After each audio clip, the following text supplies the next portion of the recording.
Good morning. Nice to see some smiley faces from everybody. Just so you know, we are recording this session. For some folks who could not be with us this morning, we've had this session recorded. So welcome everyone. And I'm so proud to say this is actually our 7th annual HR Hot Topics, which is so cool, eh? We are so pleased, and this year we've gone virtual, obviously, because you're here today. Year after year, this event just keeps on getting better. We have a kick-ass speaker lineup this morning, if I do say so myself, and we even have something a little bit fun. Yes, I said it, fun. Okay.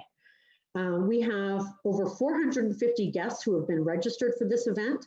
I think some are slowly coming in, so that's okay, they can catch up with us. We have business owners, HR professionals, and other leaders. So welcome. Our HR Hot Topics 2020 hosts, welcome each of you.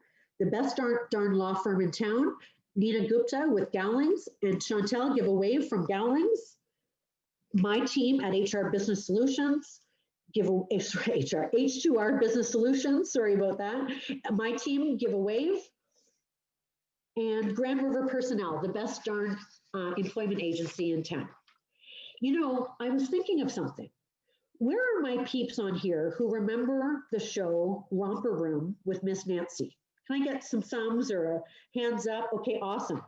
Awesome, awesome. Romper bumper, stomper boo. Tell me, do. Well, where was Zoom back then? Miss Nancy would have been in her glory with Zoom when she did her famous, okay, friends, it's time to see our friends at home in the magic mirror. I see Jennifer and Caroline. I see Samantha, Jake, and I see John, Bob, Paul, and Harold too. The millennials on here have no clue what I'm talking about, but that's okay. Okay, stay on track, Jill. Our speaker and session topics this year are pretty kick-ass.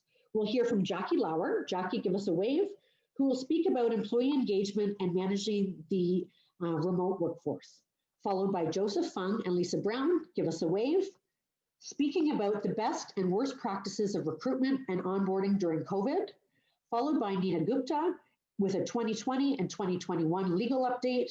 And last but not least, Robin Bender. Give us a wave, Robin, speaking to us about mental health.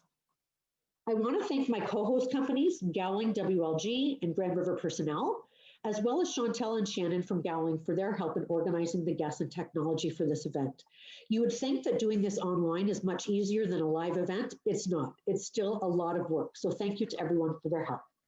A special shout out to Chris and Kim from Grand River Personnel for the recent birth of their first grandchild, and to Chantel from Gowlings for the recent birth of her first granddaughter. Congratulations. A shout out to my dad, who has joined us this morning as a guest. Why? Because he's retired and this is the best darn thing going on this morning. I think he likely passed up the weekly seniors poker game at his condo just to be here with us. He has just moved back here to Waterloo after living in Atlanta, Georgia for 22 years. So welcome home and back to Canada, Dad. The closed captioning feature is provided for this session. There is a button at the bottom of your Zoom screen for that.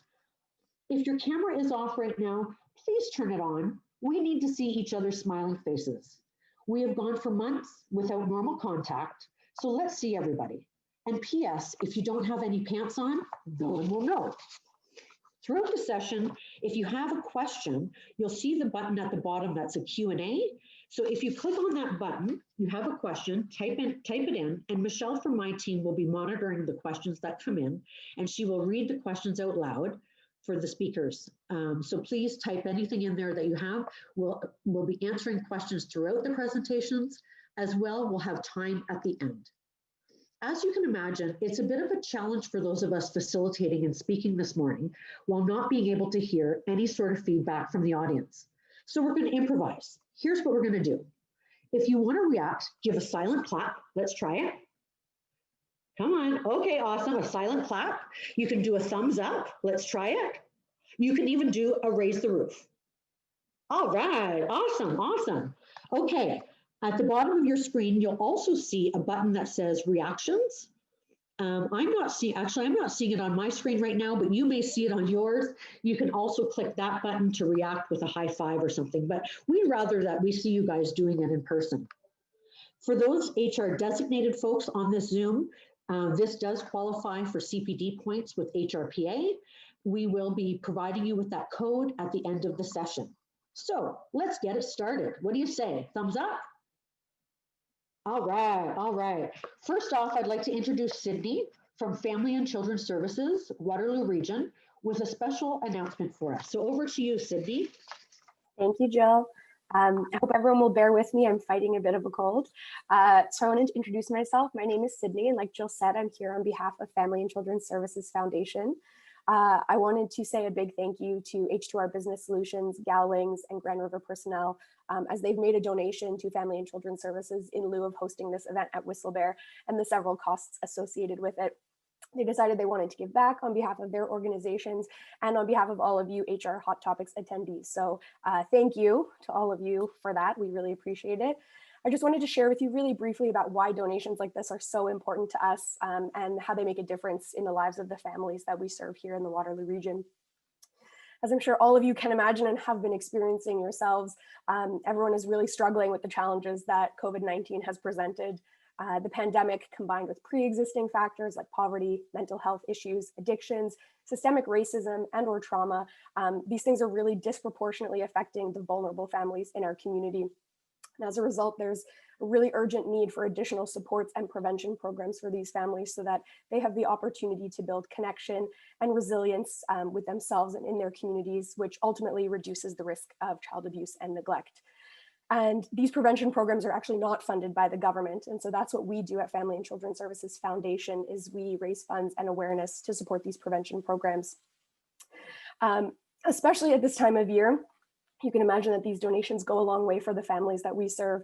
They do things like providing practical items like groceries, hand sanitizer, and masks, facilitate access to mental health care, which is always important, offer respite to parents through programming for their children, provide educational supports for children and youth, and at the holidays, provide special items like gifts and games for families to use together to come together and connect and build those special memories even in difficult times. So I just wanted to say thank you again, that this donation today really will make an immediate difference now and have a lasting impact on generations to follow. And we're really grateful for the support. So if any of you attending today want to learn a bit more about what we do at Family and Children's Services Foundation, or would like to support the work that we do, you can feel free to reach out to Jill and she can send you some information or even connect you with me, and I'm happy to share more. So thank you to all of you today. I hope you have a great conference, and really grateful for the opportunity to speak to you all and say thank you. Awesome. Thank you, Sydney. My co-hosts and I would like to encourage each of you to consider making a donation to Family and Children's Services, either personally or perhaps a business donation. They are in great need, especially now during COVID. Okay, ready for some fun that I talked about earlier? It's time to make sure your videos are on, and you need to turn up your volume. And for us speakers today, the audience has asked that we speak up a little bit. Can everybody hear me okay? Okay, perfect. Maybe it was just Sydney because she's dealing with a bit of a cold, but let's try and speak up a little bit. Time to turn up your volume at least to 80 or 90%. Trust me, it'll be worth it. And I know, some of you are thinking that it's morning and you just want to drink your coffee, but this year we are turning HR Hot Topics up a notch, and we are going to kickstart this event with something fun. Work with me here, folks. None of this, what's she doing? I don't want to have fun. None of that. No, I just asked for 10 minutes of your time. So who's in? Thumbs up. Awesome. Okay, over to, oh, actually, hang on one second. Okay, so here's the deal. You have 2 minutes, whether you're at home or in the office, in an orderly fashion. Your task is to go and get the following items and return here in 2 minutes. No running, just walk. Turn your cameras on and turn up your volume. You have 2 minutes, go and get 2 wooden spoons, or if you don't have wooden spoons, improvise, and a pillow. All right, go. We'll see you back in 2 minutes. All right, Jackie, I see yours. Awesome.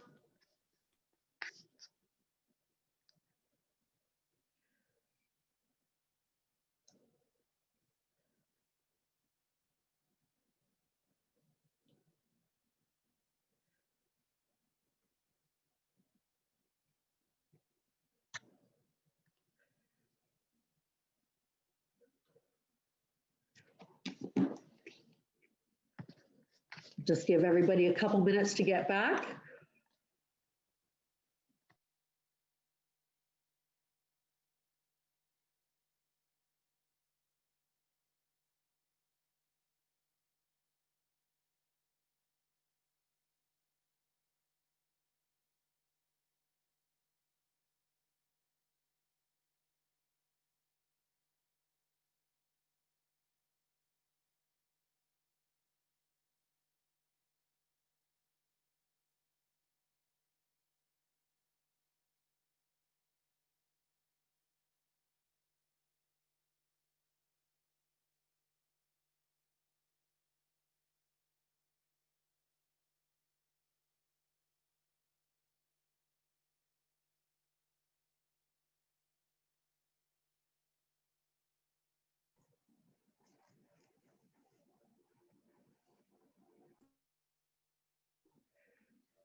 All right, everybody, let's see what you got.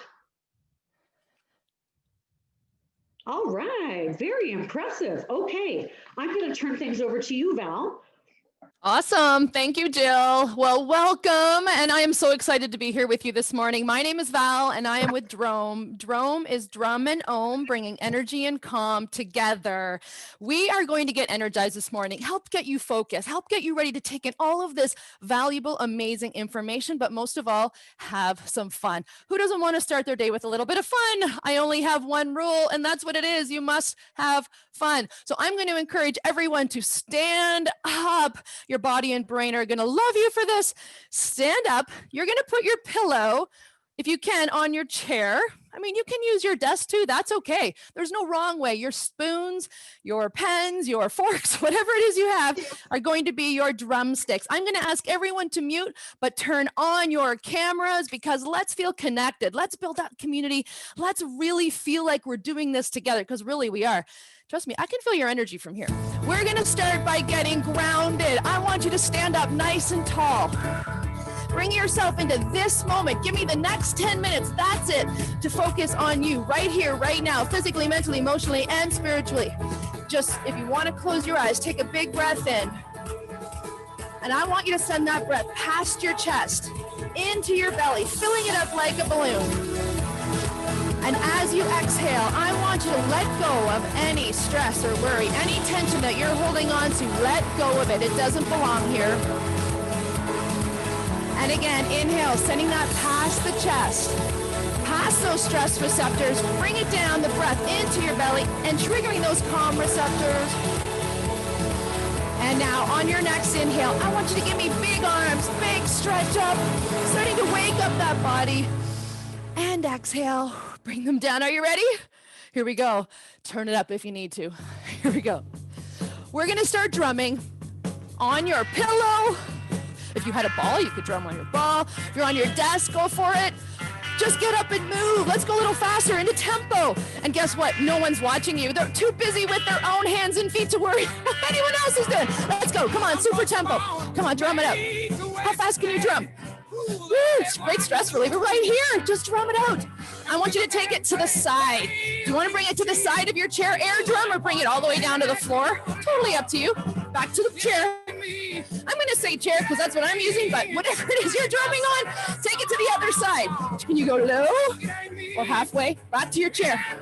And the other way. Side, center, side, center, side, center, side, center, side, center. Ah. See, no wrong way. As long as you're moving and having fun, give me two hands, double, double. We're gonna bend the knees. We're gonna come down a little bit. Hit the side of your chair if you can. Looks like this. Ready? Down, up, down, and up. And you can just do a little bend. You don't have to do a big bend. Listen to your body. Do what feels right for you. We're gonna add a click. Tap, click. Bring it up. Click it overhead. Down, up, tap. You look awesome. Ready? Let's go a little bit faster. Let's go down and up. Woo! Really wake up those legs, the body. 3, 2, 1 more. Back to singles right here. Single. Woo! All right. We're going to do 1, 2, 3 click. Looks like this. Ready? 1, 2, 3 up. 2, 3. 1, 2, 3 up. And up. 1, 2, 3. Ah, look at you guys all together. One big drum. drumming builds community. It's a great exercise for our brain, our body. One more. Okay, bring it back. Give me that super tempo again. Come on, drum it out. How fast can you drum? How fast can you drum? How hard can you hit that? Come on, go. Woo. Now bring it back to tempo and march it out. March it out. Wow.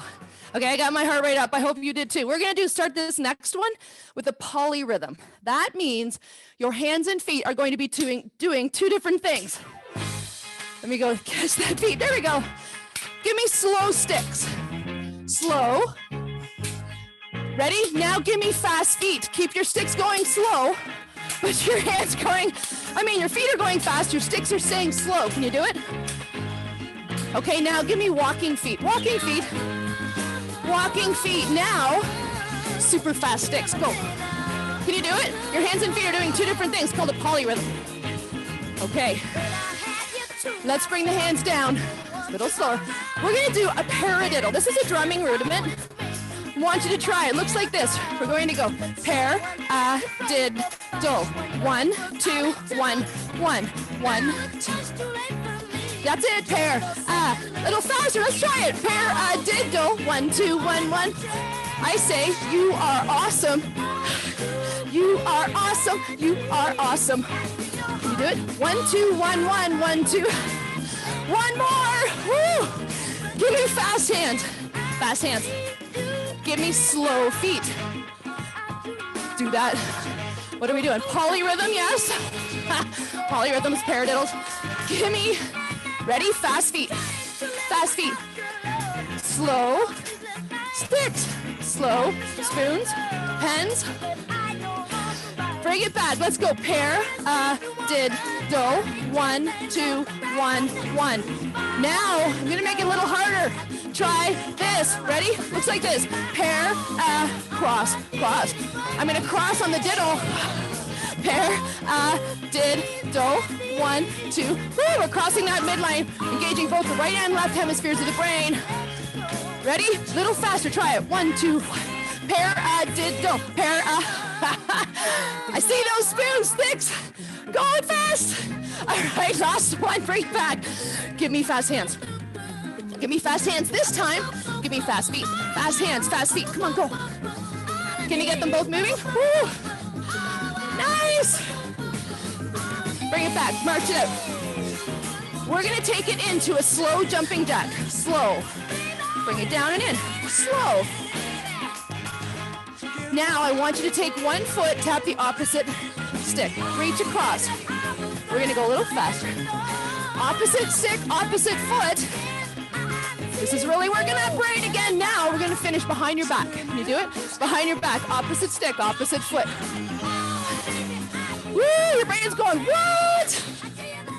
It's early, I know, but no, what's happening? So much is going on in your brain. You're waking up, you're getting refocused, you're getting energized. I hope all that's happening. I want you to draw a big smile with those sticks. Big smile. You can sing too. Singing's good for the soul. We're going to draw a big circle with those sticks, spoons, your hands. Draw a big circle. Go the other way with that circle. And now make that circle smaller and smaller into a tiny, tiny circle. I want you to turn it into 2 circles. Make them bigger and bigger. Okay, bring it in. I want you to take 2 sticks in one hand. Bring your feet wide apart. I want you to weave those sticks in and out of your legs. Can you do it? In and out of your legs. Can you go a little faster? Yeah, I know you can. You can practice this like in the middle of the day, you know, when you need just like a little brain break. Bring it up. We're going to go around the world. Looks like this. We're going to go around your chair and up. Here we go. Side, center, side, up. Side, center, side, up. Okay, this time we're going to add a click it. Click it here. 1, 2, ready? Let's go faster. 1, 2, 3. 1, 2. Nope, don't worry. Woo, all the way, one more time. Okay, stop it here. We're gonna go the other way, slow it down. No click at first. Ready, let's go, slow. Side, center, no click, just up, just up.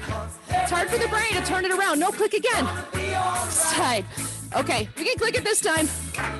1, 2, ready? Let's go faster. 1, 2, 3. 1, 2, 3. Side, center, side, up. One more.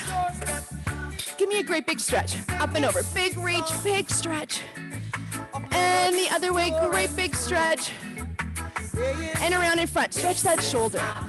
Stretch that shoulder. Reach the spoon to the side wall.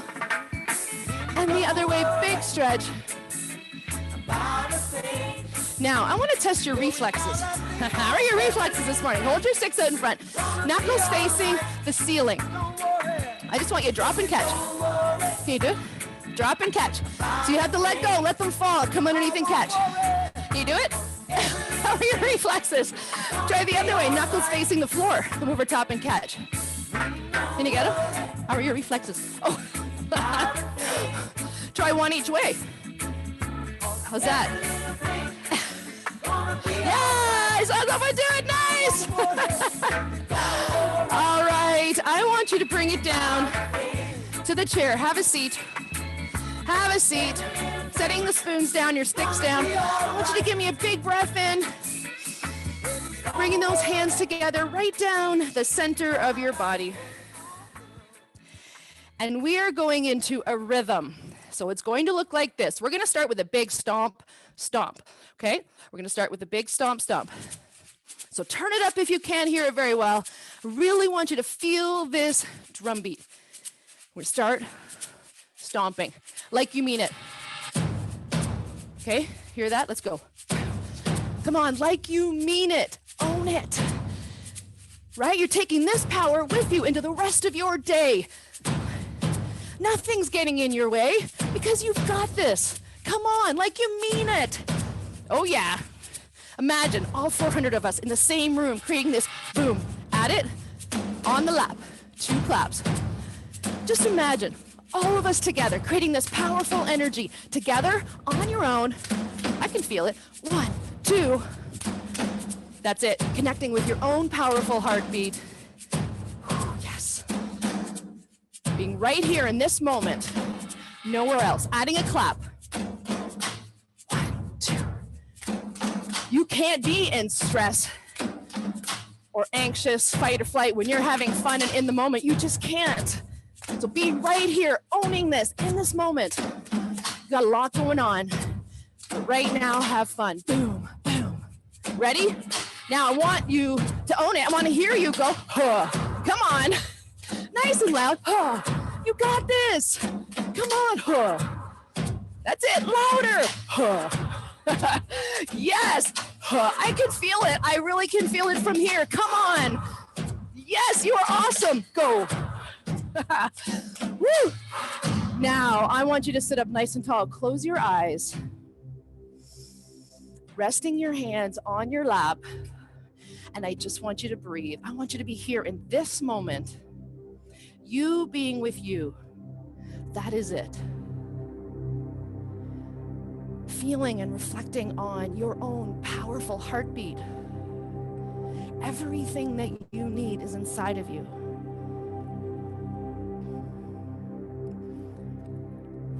You are awesome. You have got this. As you inhale, sending that breath all the way down to the tips of your toes, the tips of your fingers, filling up with positivity, passion, purpose, all of those amazing things that you are. And as you exhale, imagine you're going to sprinkle that out into the world like pixie dust, because it sure could use it right now. And now I want you to take one big, slow breath in. Nice and slow. And same thing on the exhale. Nice, slow, controlled, feeling your body relax, bringing yourself back to this moment. And when you're ready, opening your eyes, and we have to finish like this because I always have to do this. We're going to reach down and grab onto all of this awesomeness that you brought in here this morning. Bring it up over your head, pack it between your fingers like a little snowball. Take all of this amazing energy that we created together in your own amazing awesomeness and bring it down and squish it right into your heart. And one more time, bring those arms up, wrap them around yourself, give yourself a great big hug and a pat on the back. And on the count of 3, we're going to yell as loud as you possibly can, I am awesome. Are you ready? Here we go on the count of 3. 1, 2, 3. I am awesome. Yay. Woohoo, you are awesome. Thank you so much for drumming with me this morning. I hope that it set the stage for you to continue with the rest of your morning, to feel awesome, to take all of this amazing information and everything that's coming at you in and do what you need to do best, showing up every day in the world, being your best darn self possible. So I'll turn it back over to you, Jill. If anyone wants to reach out, I do this for teams, corporate events, all sorts of fun things happening in my world. So I would love to hear from any of you. Reach out through Jill, but I'll turn it back over to you. Enjoy the rest of your day. I will be back for a tiny bit a little later. So yay! Amazing. Keep being awesome. Thank you so much, Val, and welcome back, everybody. Anybody else like, oh, holy smokes, I needed a couple of minutes to just chill out there. We've got our juices flowing, feeling a little more awake. And is anybody out there still doing that? She made us do something fun. I sure hope not. Anyways, if you want to think of doing something like this for your team or your corporate event, think of Val. And good for you, Val, for pivoting your business into something virtual. Val used to do this in person with huge, huge groups and events. So good for you, Val. Okay, so that was a perfect transition this morning for our next speaker, who really doesn't need much of an introduction because she is Miss Popular with organizations, especially within our Waterloo region. Get ready for a couple of F-bombs to be dropped. Yeah, she will. I'm talking about Jackie Lauer. I'm also proud to announce that Jackie has officially partnered with my team at H2R to build out our leadership development side of the business. So we are super excited. Jackie Lauer, workplace culture guru and executive coach. Please join me in welcoming Jackie, who will talk to us about managing the remote workplace and employee engagement. Welcome, Jackie. Thank you very much, Jill. I'm going to share my screen with everybody. Here we go. So still catching my breath. I'm just saying I sat down 20 seconds before you all did. And I had to strip off my scarf because I was freaking sweating. I don't know about you. I'm very grateful for the wind coming in through my window right now. I do like that you didn't have to see my whole body, so there's a little bit of comfort in that you just got to see the top half. I could have faked it, but I only faked the last 20 seconds, just saying. I am so honored to be here. I will watch the time because I've noticed that we're a little bit over, which is totally fine. So I'll do my best to rein it in a little bit. You know, the reality is that the world has changed. I'm stating the obvious, aren't I? So given the pandemic, we have learned to just adjust to this remote work world. And this is a great opportunity with so many of you on the call together to use the chat feature and share with each other because, you know, 300 plus ideas sitting in the room together right now. Make sure you're sharing with each other. So here's some tips from you from a pure brain-friendly perspective. How does neuroscience guide us and how do we engage our employees a little bit better than what we've been doing, and some actionable tips based on that brain science to make work a little more engaging and building trust so it's a little less stressful. Right? Some of these look familiar. Like, I thought if we had time, I'd love everyone just to turn their cameras around and show us what we're looking at. Reality is this is new but not new. So working from home is not new for some. Like for me, it's been a part of my world for 20 years, but it was only 50% of my time. Now it's 95 to 100% of my time. So how do we make this remote world a little more inclusive, a little more brain friendly and productive? So I'm going to give you some of those tips.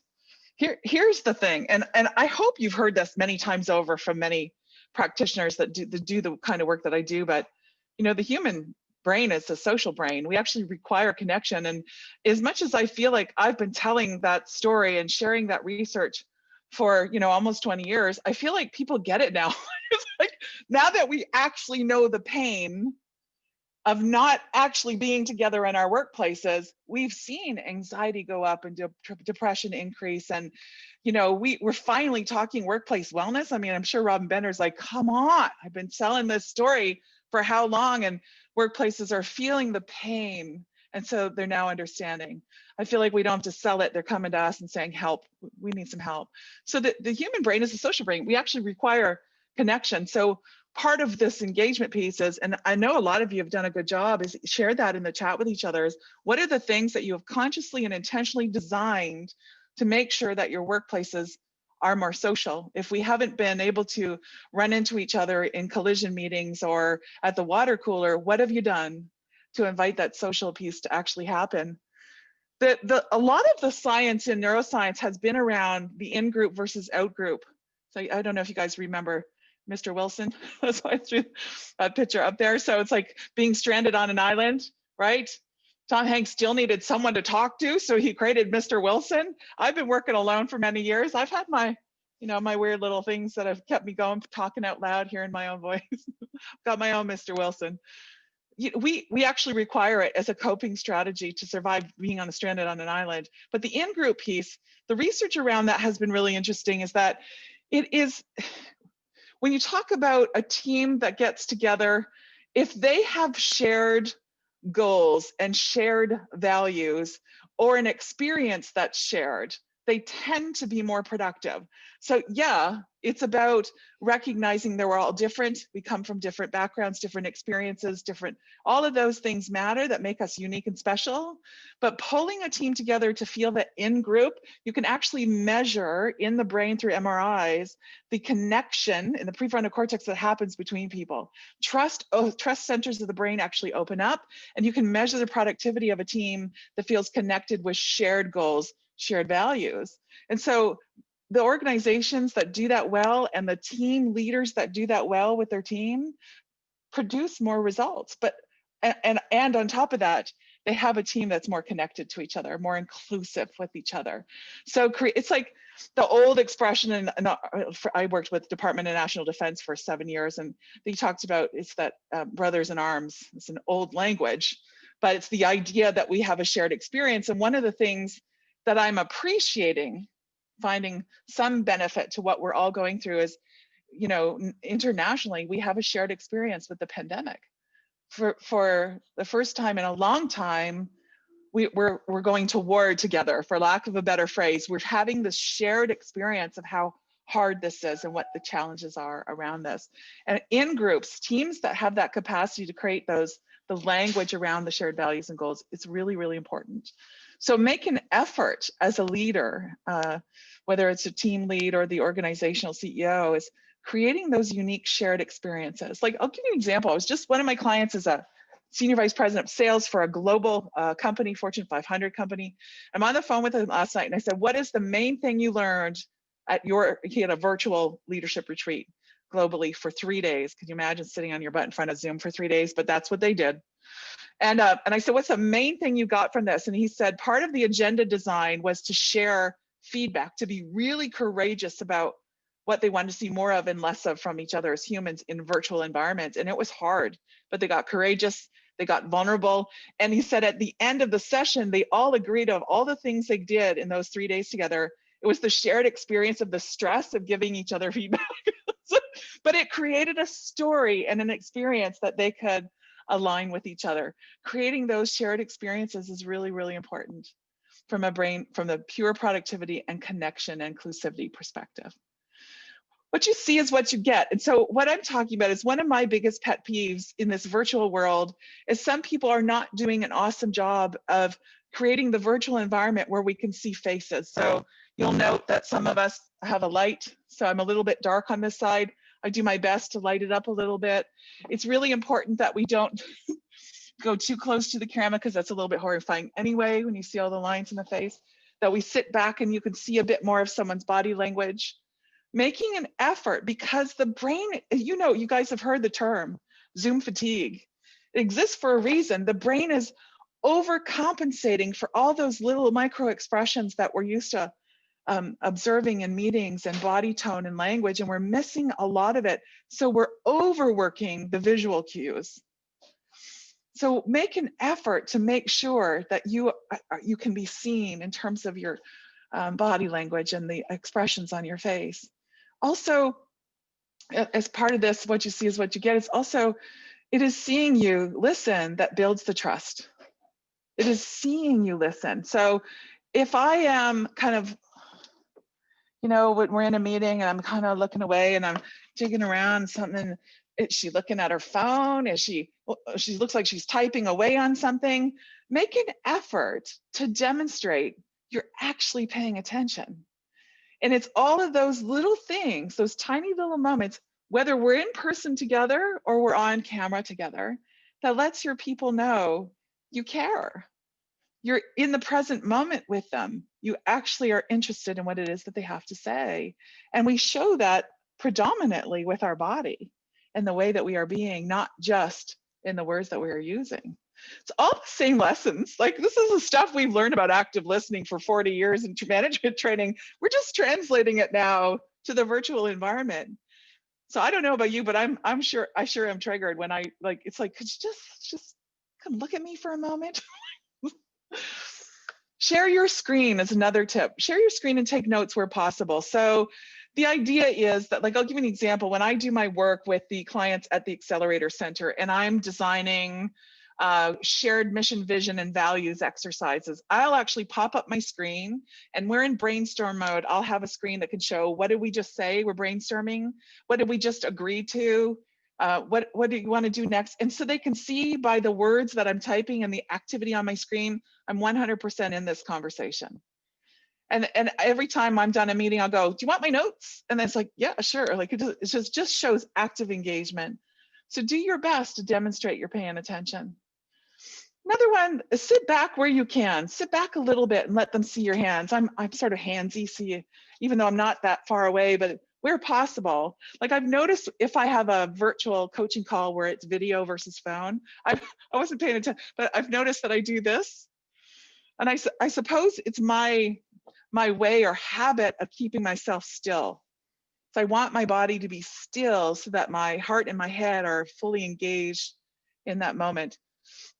Side note, what I love about Val's work with Jerome is the beautiful gift of mindfulness and presence. And so this is just Jackie's opinion. I think every meeting should start with that. Like, present moment, get the energy going. Anyway, got a little excited there. Sound advice. So, again, when we are struggling with hearing someone, we saw that just logging in, we saw this when we're trying to hear the speakers, that it releases stress hormones in the brain. And so we're not present, we can't focus. And so do everything you can for your team and for the people in your organization, just to make sure they have good sound. And I know that some organizations did it right away. They did a beautiful job of supporting the remote environment, and many did not. They might have just focused on the tools that they have, but they forgot that sound matters. So just making sure that there is the capacity with really good lighting, really good sound quality, because it affects our relationships. It impacts the trust in terms of hearing each other. And we're spending unnecessary energy fixing something. So you think about, if you're in a meeting in the boardroom and you're all together and someone just outside of the boardroom is making a ton of noise. They're playing the rock music.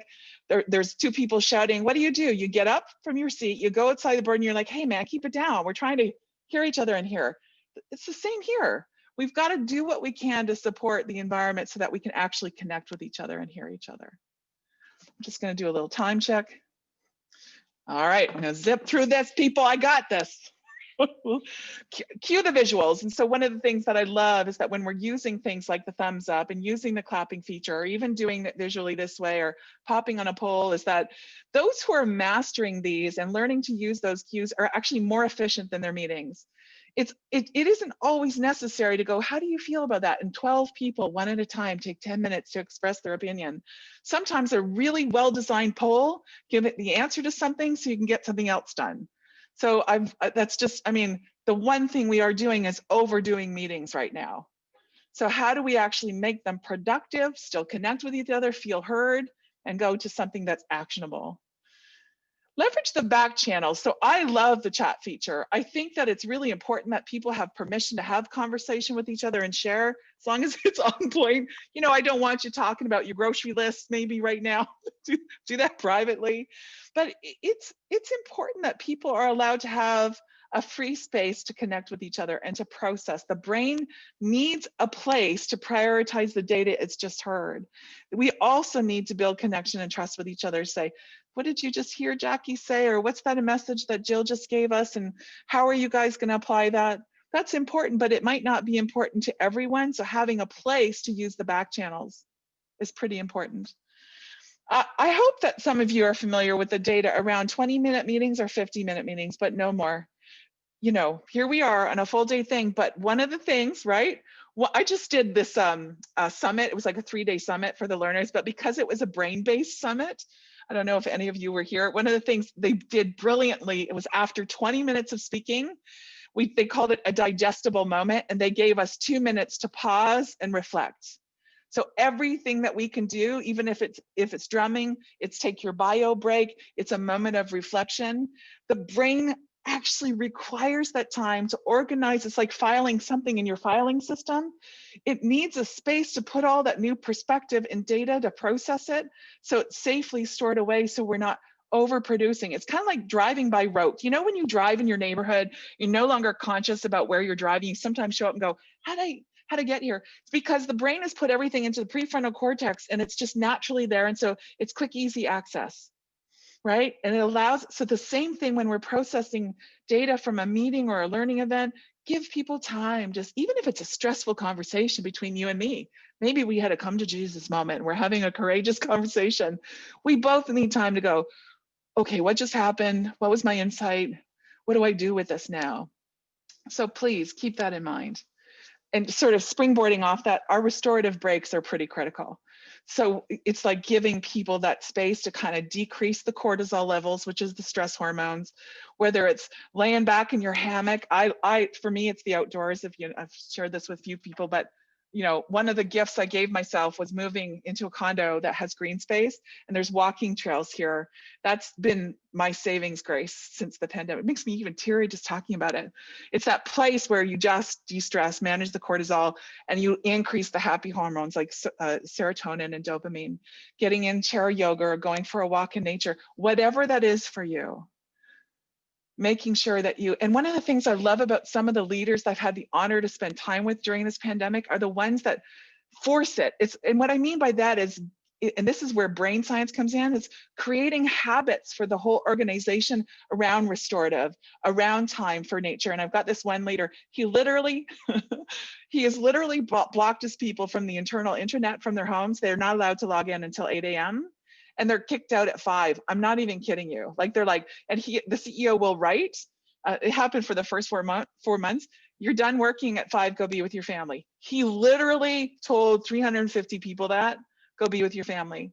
Because it's so easy to overwork, right? When we're at home, because it's right there, we see it. You know, my son asked me, he's like, why don't you sit at your desk?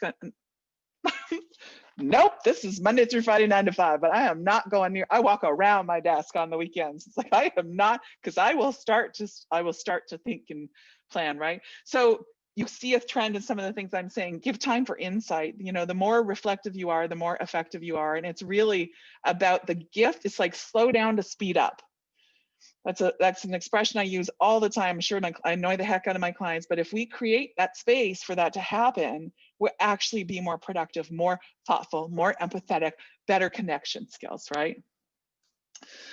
Focus on the outcomes, not the activities. So stop micromanaging. I'm still seeing it from leaders. We seem to have this hard time not trusting things we can't see, because I don't see you working. I don't see you logging in at the right time every day. So get practice at the language around what are the outcomes? How are we going to measure that today or on this project? What's the end result we're looking for on Friday, whatever. Just getting really good at giving people autonomy, because the brain actually thrives in a place where it is trusted. When we get that kind of autonomy, we are more productive, we are more innovative.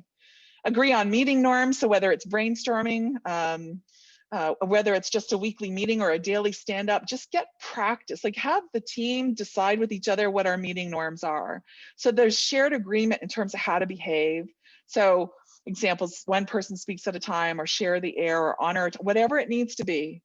Find the meeting norms so that you can be more productive. The brain requires like a knowing of what expected behaviors are. And when we went into this environment, and you know, some people love the virtual and some don't. And so even the quality of the virtual meeting changes depending on who's leading you in that virtual meeting. I'm getting to the end, so I can pass the torch and honor our time here. Build the emotional intelligence of those on your team and for yourself, and master courageous conversation. leaders more than ever before, and there's a typo, apologies, more than ever before, we have to lean on our empathy. We've got, again, I talked about my fellow last night, who's that Fortune 500 companies international.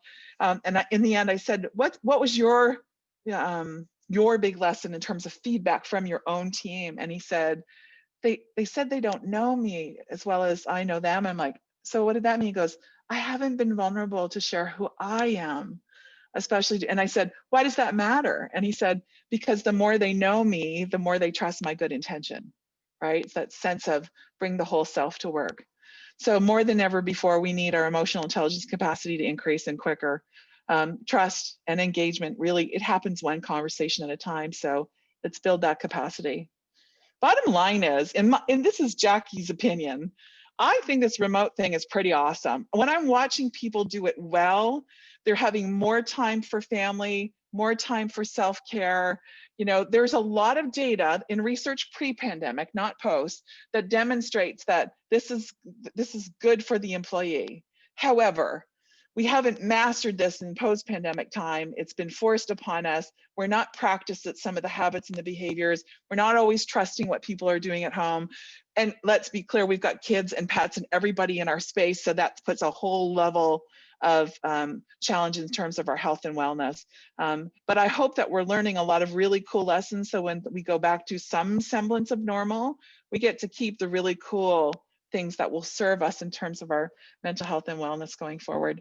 I don't know about you, but I'm super excited to hear Robin later talk about some of the insight and the lessons that she's had. Thank you. Thank you for listening. I hope I didn't talk too darn fast. Awesome. Thank you, Jackie. Thumbs up, raise the roof. Awesome. We didn't hear any F-bombs, Jackie, so I find that really odd this morning. Something's just not right. What happened? The fucking pandemic changed me. There we go. Thank you, Jackie. And thank you for getting us back on time. Wow, you are amazing. Okay, thank you. For our next topic, recruitment and onboarding during COVID, best and not so best practices. I'd like to introduce Joseph Fung, CEO of Uvaro, and Lisa Brown, VP of Talent at Vidyard. Take it away. Great, thanks. I'm going to just pull up my screen. Let's do that first. Oops, don't need to see my Slack messages there. Can I get a thumbs up from the panelists? Can you see my screen okay? Great. Okay, well, we're going to start with self-introductions. I'm going to turn it over to my co-presenter, Joseph. Do you want to start with an introduction? Absolutely. First off, thanks everyone for having us. This is always a fun conversation. I know Lisa and I have some fun conversations planned, but as we're going, be sure to toss any questions you want in the Q&A because we'll be keeping our eyes open on that. But as Jill and Lisa shared, I'm the co-founder and CEO at Uvaro. We're a tech sales retraining program. So we help individuals who are in sales and customer service roles in other industries. We have a lot of clients in hospitality, tourism, pick up the skills and introductions networks necessary to land roles at tech companies. And so we help place people at companies like Shopify, at other great tech companies. And through that, we're seeing a lot of onboarding, not just for ourselves, but the recruiting and onboarding process that all of our grads are going through. So it'll be a fun lens. Lisa, ball's all yours. Yeah, thanks. I'm kind of laughing. So one of the pandemic problems I'm facing is obviously I can't get a new headshot. I've got COVID hair right now that looks very different than my photo. So I hope everybody recognizes me. I'm Lisa and I am part of our talent team at Vidyard. Vidyard is a video for business company. Specifically, we've always been focused on marketing and sales, but hopefully I can help translate the power of video as we talk about onboarding and recruiting. I think the pandemic probably created the opportunity for me to fully embrace what my company does and apply it to what we do in HR and recruiting.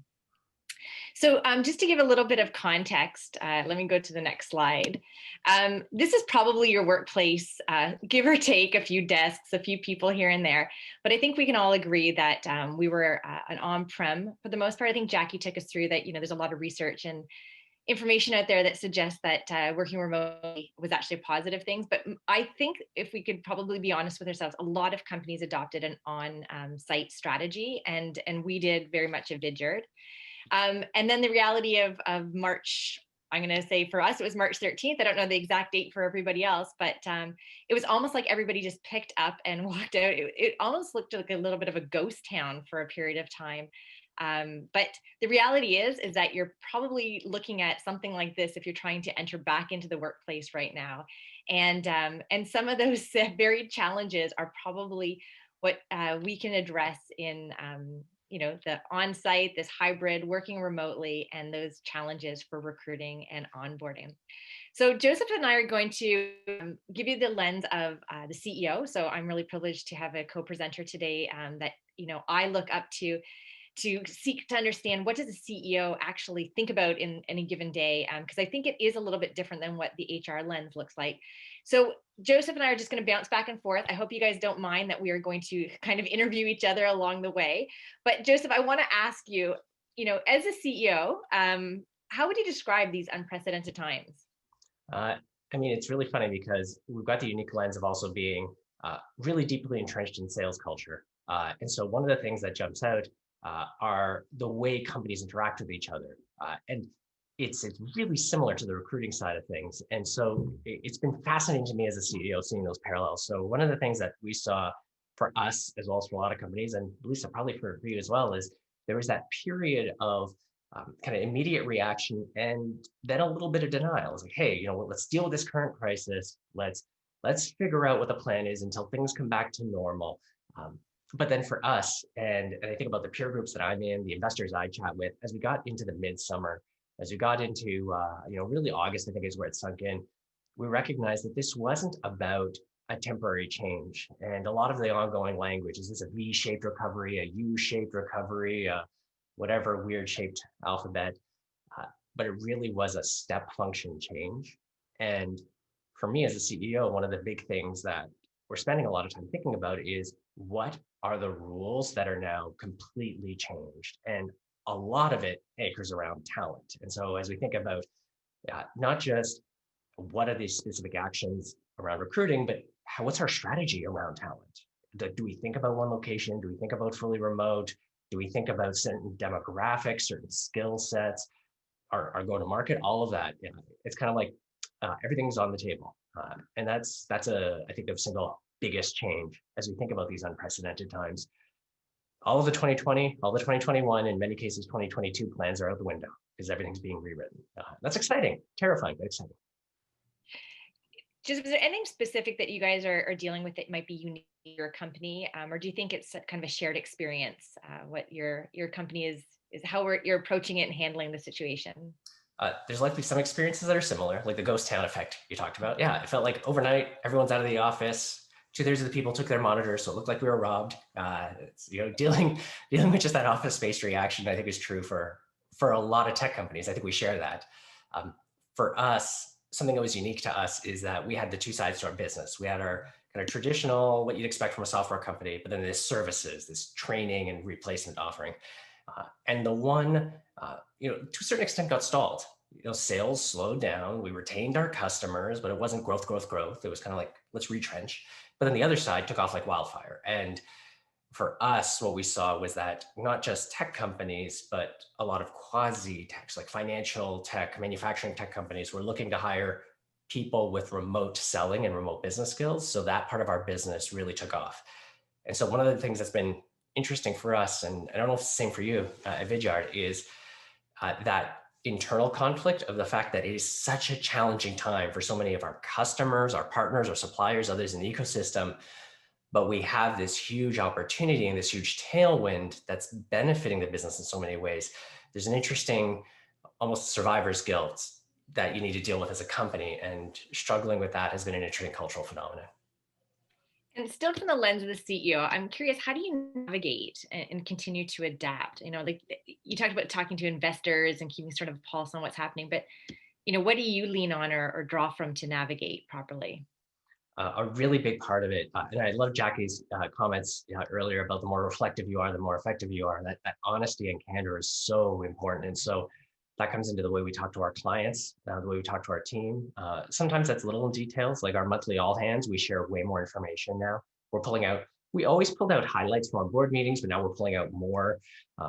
we're being much more candid about where we're uncertain and where we're steering. So as a CEO, I commented about like, what do you share when you're in front of the whole company or in front of the whole audience?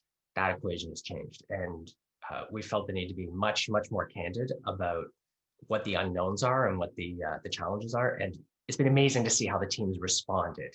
It's been galvanizing. Now, I love the fact that we got a chance to kind of flip this around. So I'm going to kind of turn this back to you, because I have the delight of being able to work directly with our team and be that kind of translation layer. But I know that as a CEO, the way you communicate things, the way you ask things, the way you direct things can cause other stressors. And so I've always wanted to ask another executive from another company, what are the things that we can do well and not? So I'd love to hear from your perspective in the company, how have these uncertain times impacted you? How would you describe them from your lens and from Vidyard's lens? Yeah, well, first of all, I'd say that every HR and CEO on this particular call can probably say that you haven't dealt with a pandemic. I think maybe many of us were around during SARS or different issues, but we always have our emergency preparedness or business continuity plan, and it's sitting on a dusty shelf.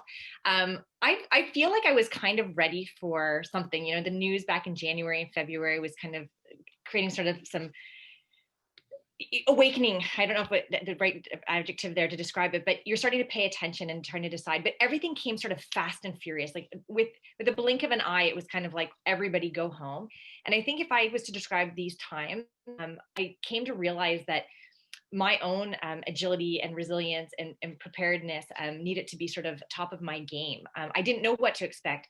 One day I felt like I was glued to the television, making sure that I had all the right facts and figures to help the employee population. I think that the focus on employees was further increased.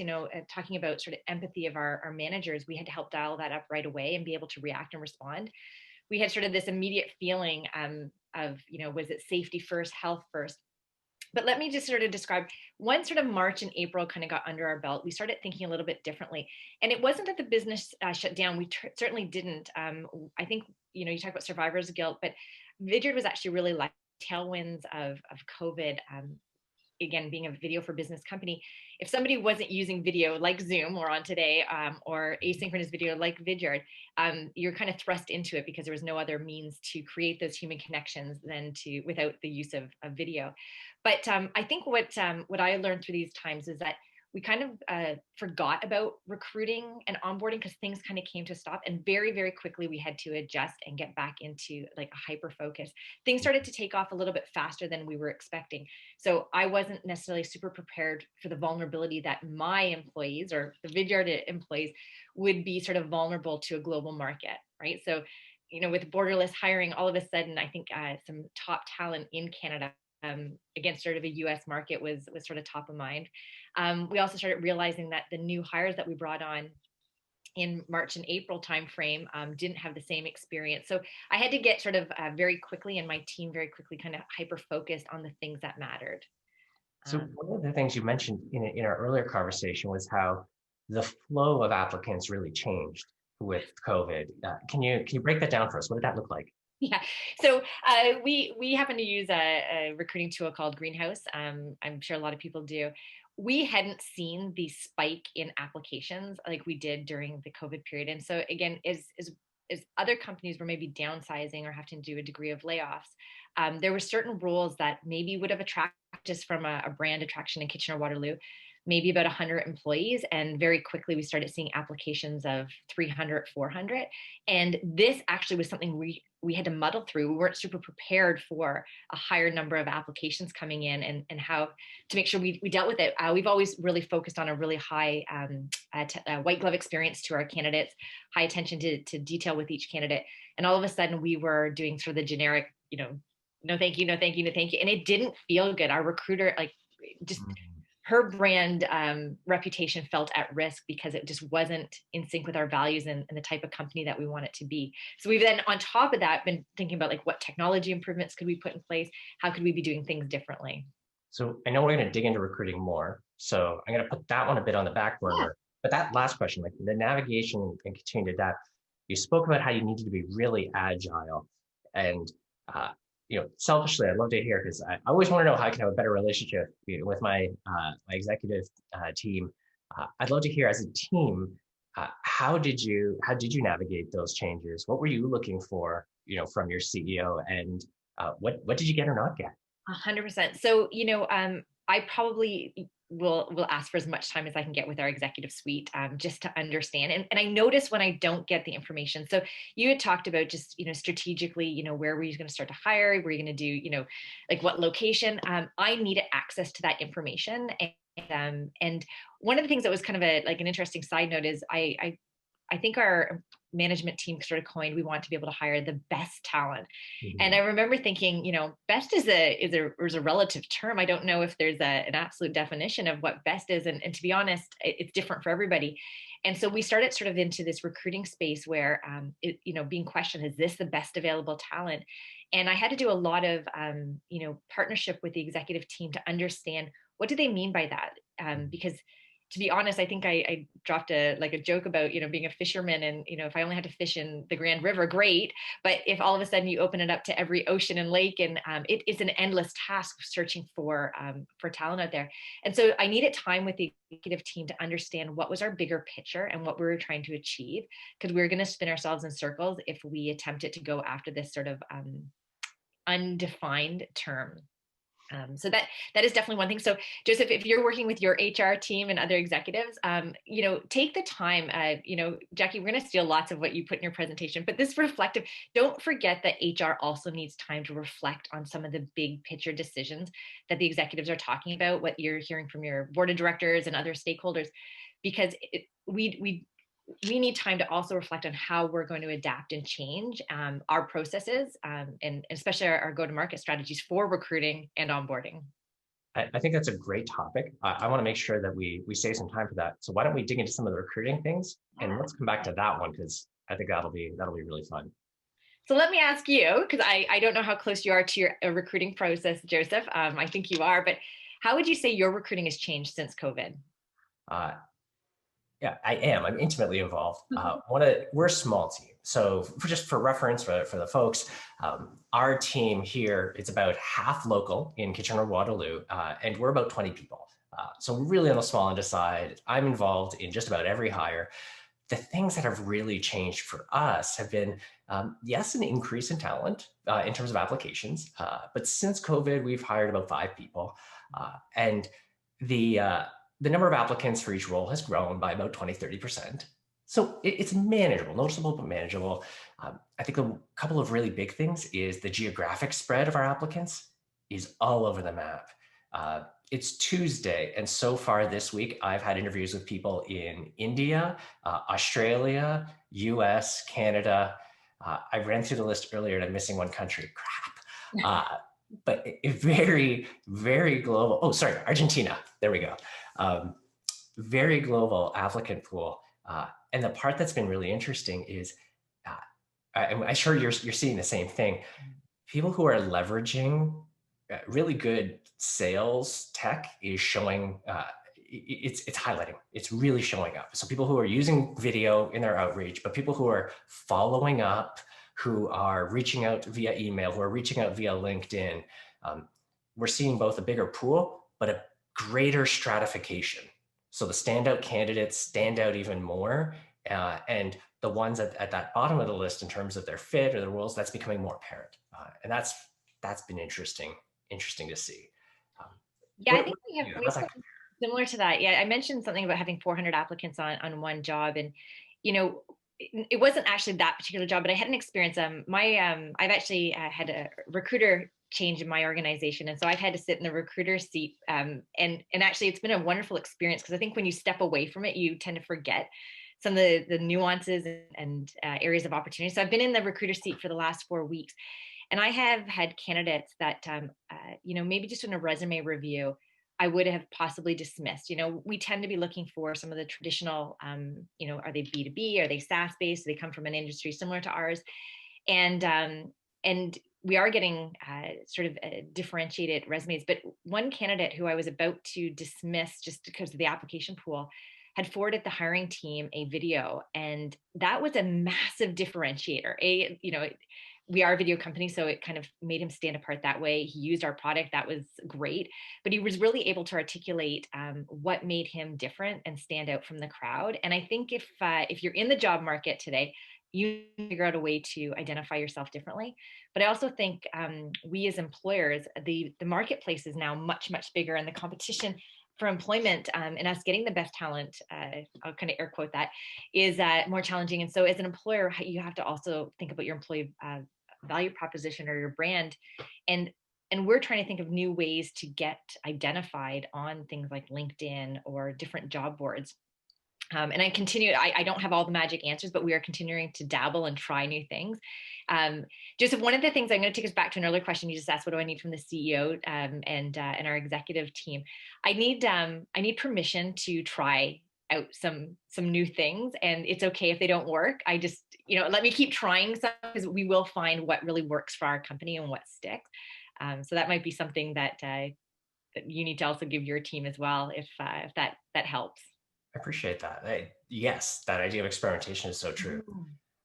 There's a fantastic question in the Q&A about some of the best practices and the tips and items that are used. And one of the things that's jumped out to me as a CEO is when I'm sitting in peer groups, very often the other leaders that I'm chatting with are asking questions that to me in our actions feel like common practices, because we've always been very remote centric.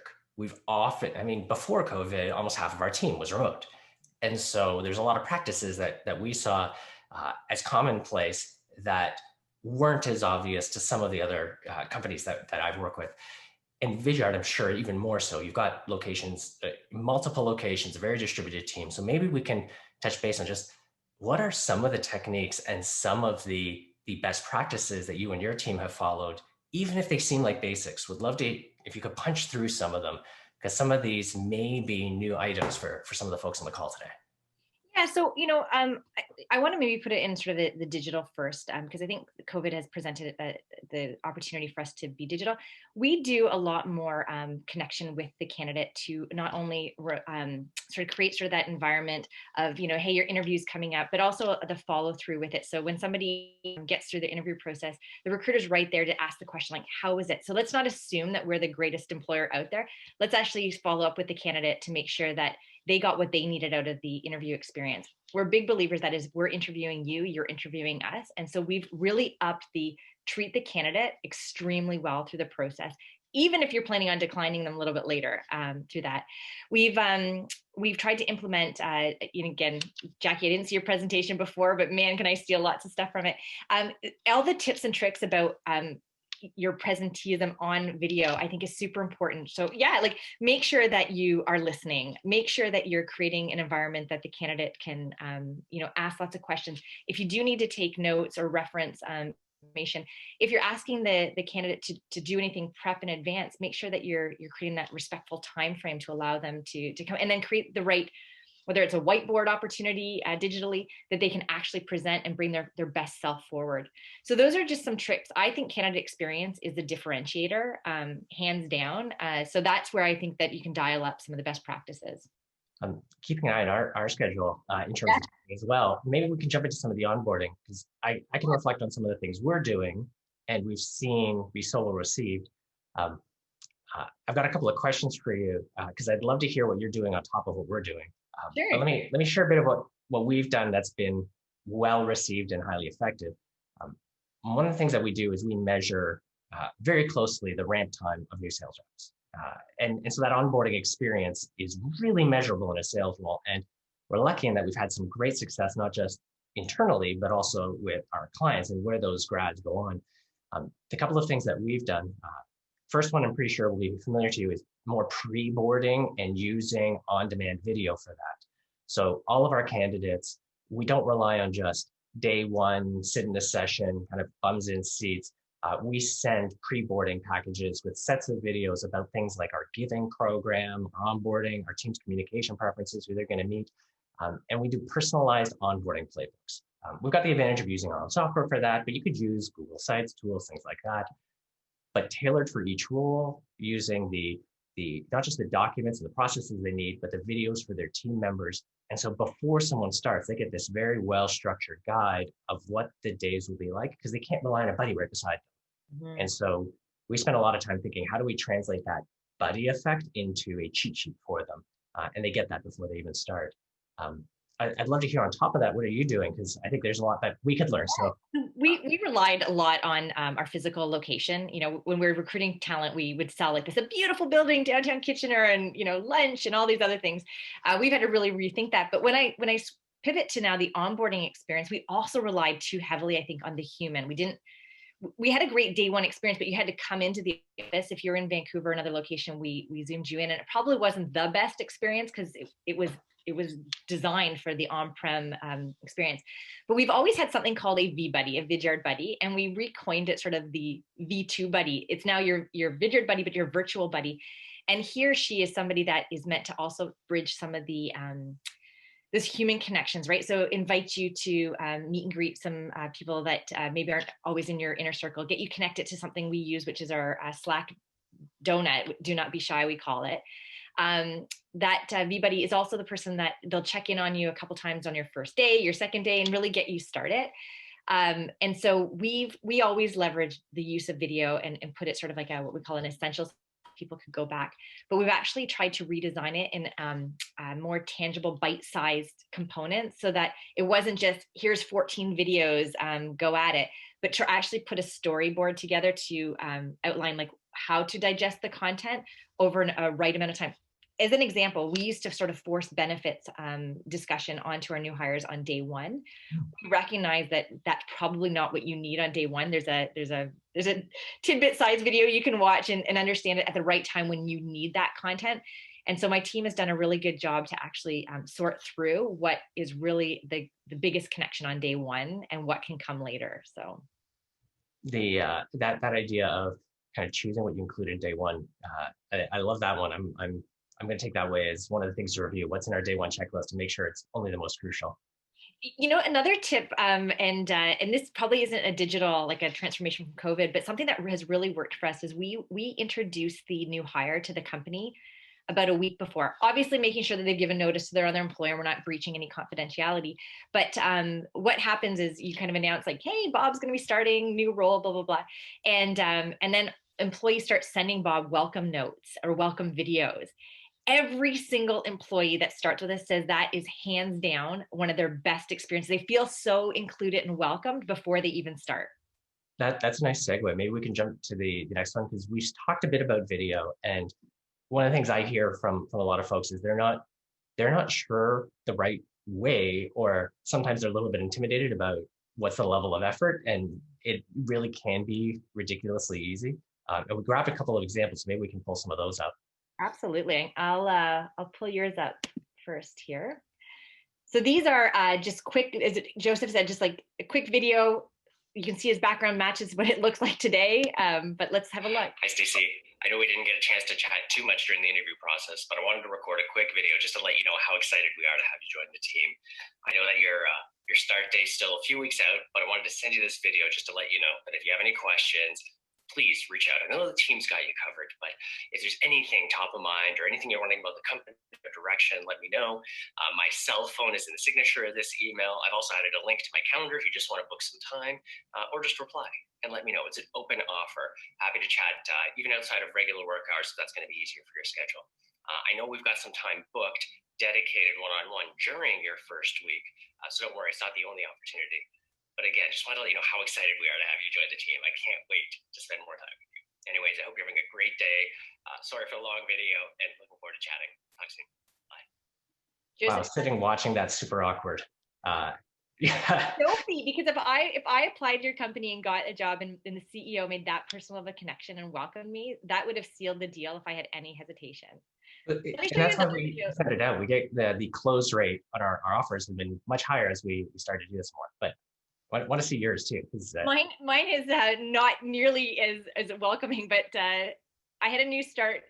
This was back. Hi, Sarah. Welcome to the team. We're so excited to have you on board. Monday's coming fast and furious. If you need anything, reach out to me. Surprise, surprise. I've got more people. Yay! See you soon. See you, Sarah. Oh, I love the energy. That's so good. Oh, let me stop it. So my video honestly took my team like one take. The new hire Sarah talked about that video so many times, and so I just really encourage you to embrace trying some new things that differentiate you and your company, and really make that onboarding that people made the right choice to join your company. Absolutely. I want to emphasize that one. I know we've talked about video, and that same thing was like one take, really quick and easy to do. But I found, so as a CEO, one of the things that we did with our team to make this really easy is the team, be it our sales or recruiting team, will book just 5 minutes in my calendar to record the video. Like, hey, here's who it's for, here's what it is. It's a great way to leverage kind of my time and get it into the priority list. And it's scary the first time. It's still scary the second and third time, but it gets easy really quickly. Oh yeah. So that one took me one take because it was fun and frivolous, but I have had to I put company communications together where I have been known to take 14 takes just because I stumble on my words. But to be honest, this is a live presentation, and if I stumble on words, I just carry on. I encourage that if you're going to use asynchronous video, just carry on. Nobody cares. In fact, the more authentic you look and real, the better the content is received, I think, from the audience that you're intending it to go to. Totally. I know that we're tight on time, but we've got the kind of some of the key thoughts there. If anybody has any questions I want to hit on, feel free to toss them into the Q&A. But Lisa, I'd love to kind of hit, kind of that big question on what are you worried about next? So if I think about it as a CEO, how do I support my talent team? Yeah, we're closing the end of 2020. What are you worried about next? Yeah, so mine isn't a process or a system that I need to put in place. Mine is actually the fight for talent. This isn't a presentation about attrition or, but I do think that we as companies, I mentioned before, I think that Canada has some of the brightest talent out there, but we're also now competing against a global market, and I'm already seeing sort of signs of push on like salaries and different things so the competition is starting to present itself in a new way that I have to be for. And so one of the things that I maybe some advice for everybody is just try to stay on top of, but there's our timer, 30 minutes, but try and stay on top of the changing market, and you know what, make sure that you have great recruiting processes, and when you onboard somebody, make sure that they know darn well that they've made the right decision to join your organization, because I think that you want the people you bring in to stick. The early and often feedback is absolutely fantastic. I don't think there's much we can add on top of that, because for me, my biggest concern is what are the legal implications of saying hire the best talent, especially when we're hiring internationally. I mentioned how global my interviews have been. And so as a CEO, one of my biggest worries is, how do we close that best talent? How do we not compromise the business by hiring in a jurisdiction we shouldn't or falling offside? So I'm super eager to hear Nina's comments as well. That's top of mind.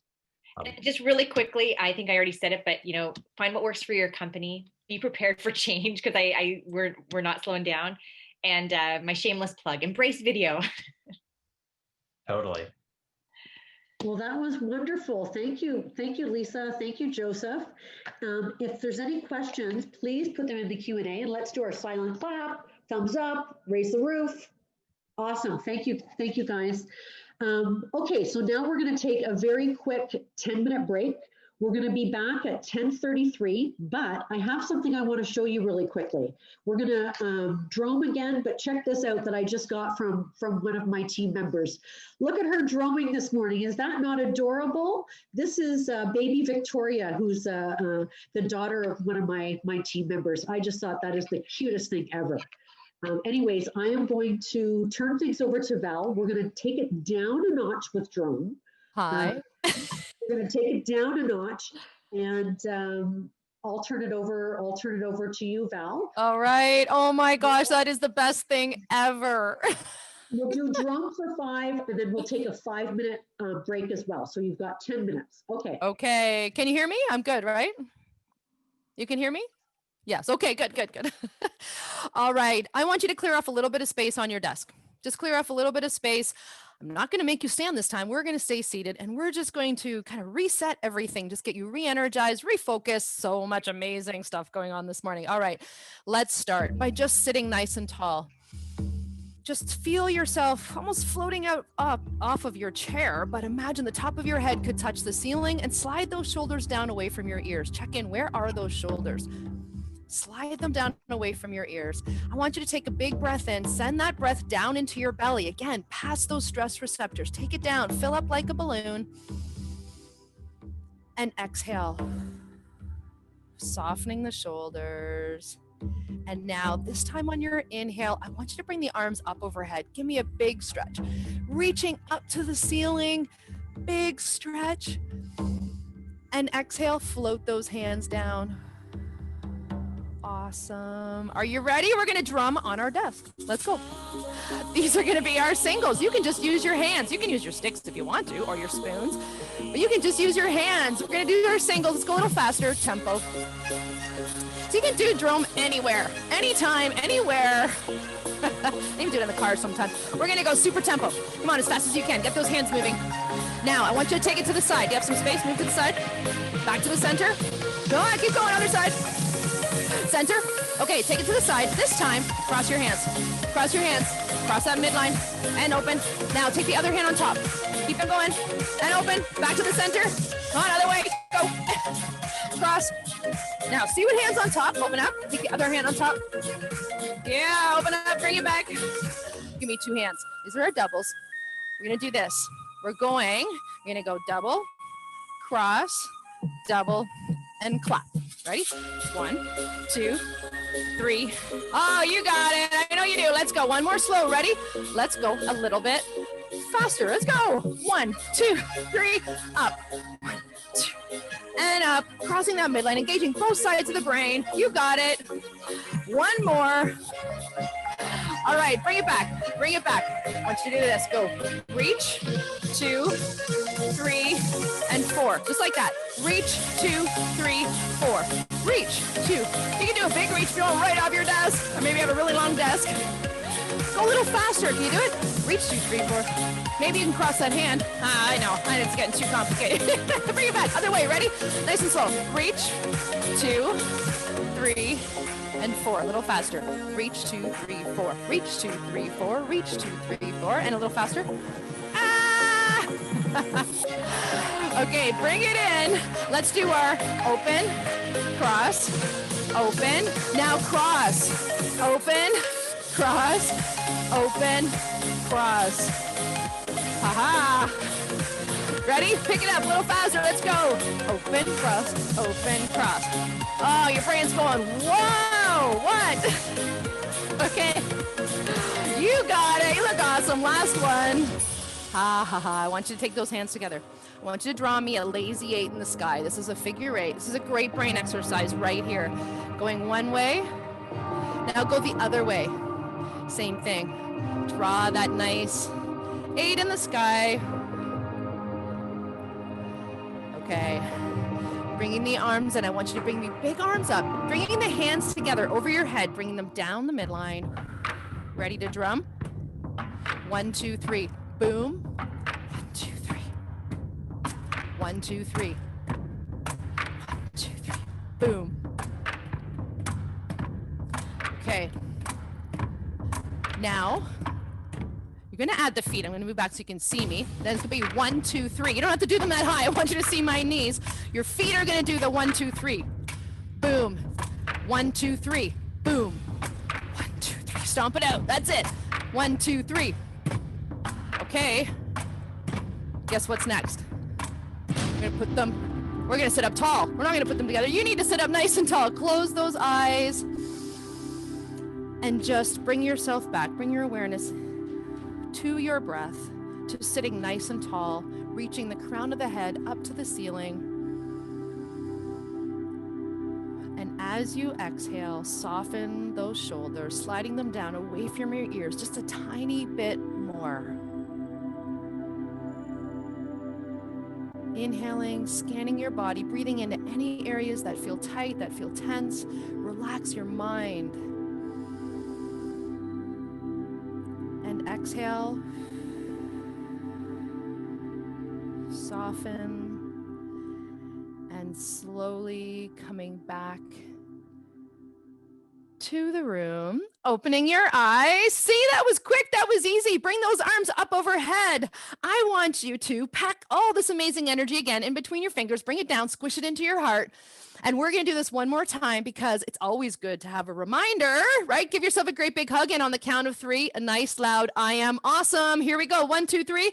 I am awesome. Yay. You are awesome. Now you can go have a little break. Hopefully you are refocused and re-energized again. And I'm looking forward to the rest of the session. So thanks, Jill. I'll turn it back over to you. Thanks so much, Val. We'll see everybody back in 4 minutes. Okay, see you shortly. Okay, welcome back, everybody. Let's get started with the rest of our session this morning. First off, Lisa and Joseph, thank you very much for that presentation. It's funny, my newest hire just sent me a text and she said she's expecting an onboarding video from me this week after seeing your presentation. So, hey, it's working and I need to connect with you and figure out how we do this. So amazing, amazing.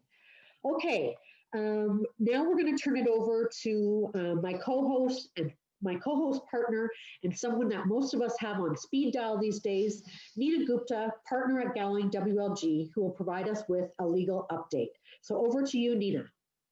Hi, Jill. Can you just confirm that everyone can hear me? Perfect. And that I have successfully shared my slides. Okay, perfect.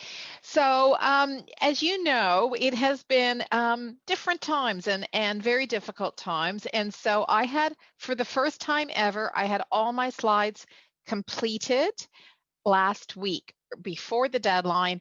And then yesterday, the Ford government launched its framework for COVID response. And so I had to completely redo it. So here's the revised slideshow. And I will let Michelle monitor the chat line while I'm speaking. If there are any questions, we'll try to deal with them perhaps at the end. I'm going to briefly deal with 2 things that are non-COVID related, which is the attack on written employment contracts and the AODA. And the balance of my program will be to quote the current president of the United States on COVID, and in particular, Ontario's framework or response to it that was announced yesterday or over the weekend as well. So some of you may have attended our operation update that Gowlings gave, which was purely on law. So you will have seen some of this, but it truly is worthwhile reviewing again. And the case that I wanted to talk about is Waxdell versus Swegan, North America. Now, the reason why this case is very important is that Waxdale's employment contract contained both cause and without cause language. This is very common, including in the contracts we've written for you guys in the past. The without cause language was admitted to be enforceable, but the with cause language probably violated the Employment Standards Act, and everyone conceded, including the employer, that it did, because it had a long shopping list of stuff that was cause, some of which we wouldn't disagree with, like fraud and defalcation, and other things like breaching the policy manual, which, while it might be irritating, would not be cause for termination. The contract was actually relatively well written and had what's called a severability clause, which said, Judge, if one portion is illegal, please just ignore it and focus on the stuff that is legal, and so focus on the without cause clause. Swegan was terminated without cause. At trial, or really on summary judgment, the initial court held that the cause provisions were unenforceable, but they didn't really care because it didn't impact the without cause portion. And so there was no common law and the ESA applied. The Court of Appeal disagreed and said the termination provisions have to be interpreted as a whole. And if there's even one incy little bit that's invalid, the whole termination was invalid, and therefore common law prevailed.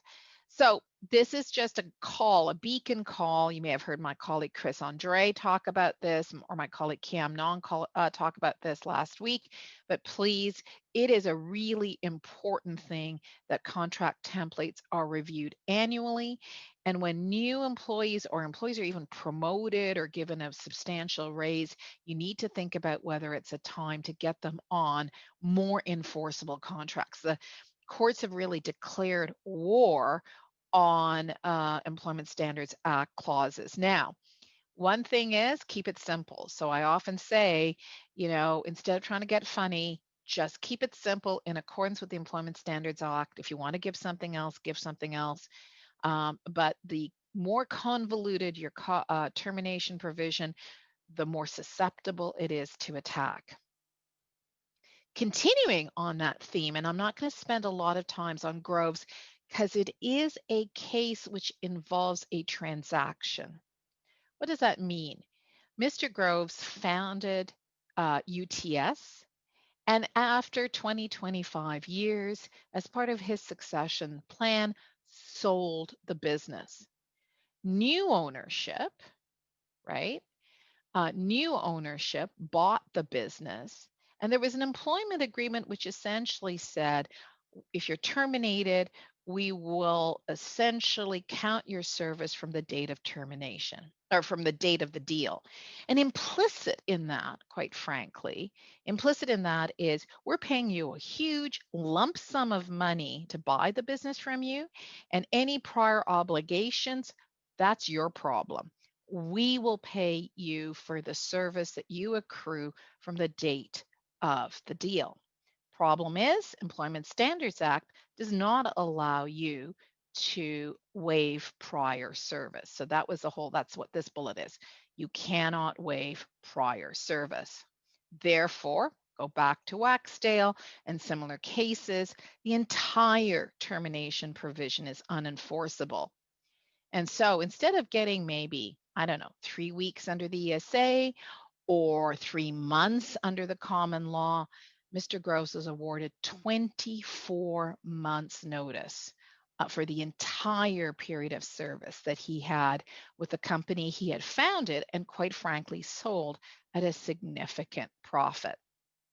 And language in the corporate share purchase agreement or even the release that was given at the time of closing, not effective.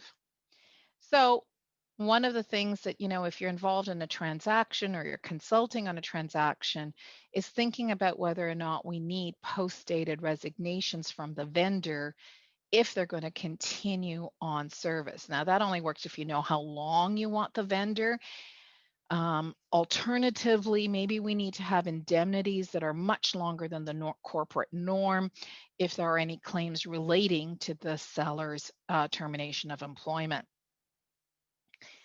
So, interesting times as we were. Continuing on the theme that contracts, there's been a concerted attack on language on contracts. And I'm not going to go into the ins and outs of Matthews and Ocean Nutrition. Now, I will say as a lawyer, though, that when you read appellate decisions, and this one was at the Supreme Court, SCC level, you get a very almost abstract version of the law. You have to read the trial decisions. This is the only case I've read in which the evidence that Mr. Matthews was considered to be an asshole was actually written in the trial decision. That is not considered to be judicial language. In any event, the shorter version of the story is that he was a key employee, new investors come in, there's clearly personality issues between the new management and Matthews. Matthews resigned and took a job with a competitor and still turned around and brought a claim for constructive dismissal. Now, the most important thing in this case were what I call variable incentive compensation entitlements, so not the base salary, which is easy to figure out, but sort of the variable compensation stock option. Often there's an element of reward and retention because somebody has taken a business to a certain point. Matthews resigned well before the business was sold at a significant profit. And of course, he wants his stock options because he would get millions, at least $1 million out of his stock options. It was worth fighting over. So there's all sorts of language in the agreement that I think is particularly clear, but I'm not a Supreme Court judge. It was the employee had to be full-time, the employee had to be active. And so I don't think there was ambiguity. But what's really interesting is not whether the language was ambiguous or not, although that's important. It is that if there's a harsh provision, they felt that this was like a forfeiture provision. During the notice period, you're not entitled to this variable compensation. You need to draw attention to those provisions to the employee, even if the provisions are common or industrial standard.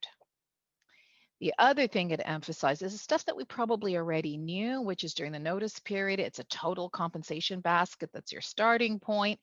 And of course, that employer side lawyers have to have virtually perfect drafting.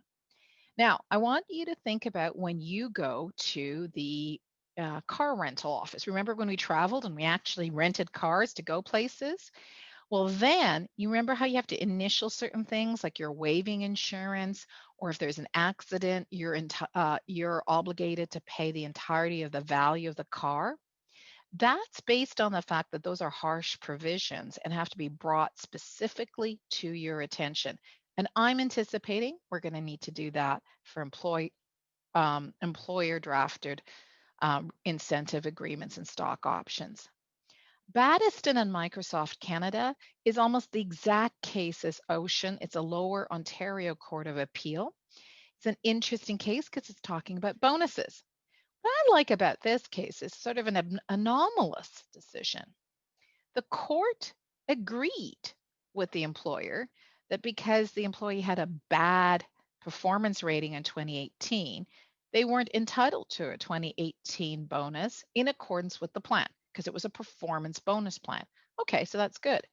But the court essentially said, no, well, that's okay, but during the notice period, they still get an average of a bonus. They also had to deal with the stock award agreement, which everyone acknowledged unambiguously excluded the right to invested shares following termination. There was the language was crystal clear. In fact, it was identical to language that had been brought to the court's attention before and had been found to be unambiguous. We copied what the judges said was good. Now, still, they said they weren't entirely sure that Battiston, the plaintiff, actually knew about it and had agreed about it. And what I'm going to warn you against, I know there's lots of tech companies on this call, those click-through agreements. We all, when we're downloading something or uploading a licensed product, we click through. Be aware that I'm not sure that a judge is going to accept a click-through agreement for these types of provisions. So you may have to actually have the old-fashioned signed agreement, have records of presentation so that people know about it, and explicitly draw to the employee's attention that you do not get these stock options or bonuses post-termination and get their agreement. So bottom line, contracts have been under attack. So that's my first theme. And if you have any questions about that, you can throw them into the chat or Q&A or shoot me an email and we can talk about it later. One other thing I wanted to remind everybody, and in COVID, it's hard to remember some of those regular compliance things that we had to do. And the first thing I wanted to remind everybody about was the Accessibility for Ontarians with Disabilities Act. Some of you may have remembered that December 31, 2020, so I don't know, 6 weeks from now? Boy, it's been an odd year. We were supposed to be filing our compliance report. And the companies that have to file that compliance report are people who have 20 employees in Ontario or more. And that deadline has been moved to June 30th, 2021. So we've gotten an extension. Everybody got the extension. They didn't have to ask. Everybody got that extension. I still think that you should use the additional time to make sure you are compliant and ready. The portal is actually set up, so you just have to type one of those, filing my accessibility report, and you'll get it. And you might want to go through it and see, okay, am I okay on all of these things? And if not, can I get okay by June 30th, 2021? One other things, if you are a large employer and you have a website in Ontario, and large employer is 50 plus in Ontario, and you control a website, you will have to meet level 2, WCAG 2.0 level AA by Jan 1, 2021, excluding live captioning or the pre-recorded audio descriptions. There is a defense where it's not practicable, but we don't know what that means because there's no case law, and it's unclear whether that requirement applies to areas that are truly not available to public because you have to log in. Again, no, there's no case law on point, but I just want to flag that for you. What I understand is that in COVID times, there's a real recognition that it's probably not realistic to go after employers that are trying to comply, but nonetheless, the law still is on the books, and I wanted to flag it for you. Okay, now to quote President Trump, COVID, COVID, COVID, COVID. One of the things that I wanted to go through very briefly, there's some very good materials on the website, is the new framework. So you'll see that there are a whole bunch of colors. So the entire province is under prevent. And then depending where you are geographically, you can be in a stronger or more stringent area, protect, restrict, control, and then lockdown. I'm happy to say that no part of the province is currently under lockdown, but essentially, and there's no specific description of what a lockdown would mean, but I think it means something similar to what we experienced in the middle of March and April. So back to pretty well significant closures. So the entire province is under green, okay? So this is another way of looking at it. And another way to think about it is everybody's in the green, right? So we have to do that. And then as the colors get higher up on the scale, you do everything in the prior level plus whatever is applicable to your new level. So for example, I live in Wellington, many of you live in Waterloo, and as of Monday, we're in the orange level. So we have to do everything that's required in the green, everything that's required in yellow, everything that's required in orange. Some of you are listening in and have operations in Toronto, and so that will be everything that is in the red zone, right? So this is sort of our summary. I have this actually printed out and scotch taped, so that's my equivalent of high tech. And essentially that tells us what the various standards are that will be used by public health authorities to move you up and hopefully down from the various levels. I won't go through it because I'm not a public health expert, but that gives you the sense of how we move through and what the standards are. It's not arbitrary. And the public health authorities are essentially looking at averages that are collected over a 2-week period. But if they sense things are going really bad, they don't have to wait for that. And one other thing that I don't know if anyone was online when Jill and I were chatting at the beginning is that this is what the provincial government has essentially announced.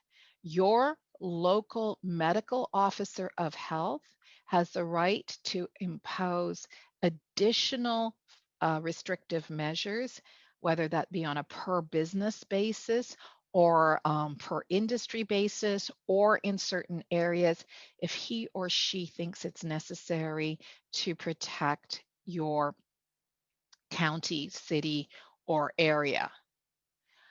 So just a couple of things that we wanted to talk about. We're all probably doing this. Oops, I may not have remembered to do it today, so I'm in trouble. But the daily workplace screening. So anybody who works in your premises or is an essential worker who's coming in has to do a workplace screening.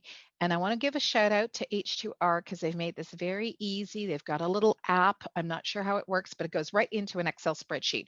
So in the beginning, literally, I had to do an email every day to my, to my office manager. Now it's literally boop, boop, boop, boop, boop, send, and she gets it and it goes into an Excel spreadsheet. So I think she's happier with me. One of the things they've talked about is a communication or public education plan. This is very vague right now, but it's really like how you're telling your clients and your guests about your requirements on site. There's limits on social gathering. There's worker protection, masking, eye protection, physical distancing, and please, let's not travel unless you have to do it. And again, there is in the yellow, we just moved away from yellow, but businesses must have a written safety plan. Now we've already done this, right? We already have done the plan. It's just making sure it's in writing and available for audit. What we don't know yet, because this is literally real time, is where do we put this plan? Do we have to email it to all our employees? Does it go on our intranet? Do we even have bulletin boards anymore? But it must be available on request in some format. And this is essentially to show how we're taking care of our workers and our guests. And you'll see I've listed some businesses. Now, some businesses, dentists' offices, personal care services have very detailed requirements, not just from the Ministry of Health, in some cases from a professional body. Where we get into orange is it's no longer enough to screen your employees and essential workers. You must also screen patrons. And so I've been seeing more of that as that means you essentially have to have somebody at the door screening patrons like you saw in March. And finally, for those of you who are in a red zone, is you will see significant restrictions, number of patrons in restaurants, number of patrons in gyms and fitness studios. And I think there's going to be some clarifications because we know that gyms can be like the small neighborhood gym or it can be a huge multiplex. And I'm expecting some clarification today, in fact, about when you have essentially different areas or rooms in your gym. So if you look at the local Y, there's the fitness studio, there is the weightlifting room. And does that mean there can only be 10 people in the entire 2-story complex? Or does it mean that it's 10 people per area? I'm not sure this was as well thought out as it should have been. There you go. And lockdown, we don't know what the lockdown's going to look like. So I'm not going to go through daily screening. We're all familiar with it. There is no requirement of paper form, but you need to have proof you're performing the screening. So again, shout out to H2R. I know there's other services. So I, as a lawyer, like to have the audit trail so that if the Ministry of Health or Ministry of Labor comes in and says, prove to me you're doing your screening, that you're screening your patrons, that you're screening your employees and essential workers, I've got my form. You know, the standard questions. Now, I have to admit, I have never been so self-involved about my body and how it's doing since COVID struck. Not even when I was pregnant. I swear to God, COVID has made me a virtual hypochondriac, because every little symptom could be a symptom of COVID. And so I'm totally out of shape. I'm being very candid with all of you. And yes, I know there's things I could do at home to keep in shape. Not motivated, but I can try. And so go up a flight of stairs, I can feel it now. Pretty sure it's just because I haven't done anything in 8 months rather than COVID. But anyway, you have to do this. So there you go. So the new requirement I mentioned is this communication plan. And we phoned our public health officer just to say, and they said, look, we're not asking you to reinvent the wheel. It's just making sure that you've got what you're doing and all the up-to-date COVID-19 measures for your particular workplace in one place. So you'll see restaurants that post stuff on their doors. That's probably enough. I did ask whether or not it should be posted on the website. And they kind of said, well, we haven't gotten to that yet, and they're working on that. On the safety plan, so anybody who moved in orange, we now need to make sure, so that's Waterloo, Wellington, we should have a written safety plan. It has to be available on request, and it has to be posted. I'm not sure where it's supposed to be posted because, you know, say employee bulletin board, but then we're virtually not here, so that's not particularly useful. So what our firm is doing is putting it on our intranet and then sending out an email to the safety plan.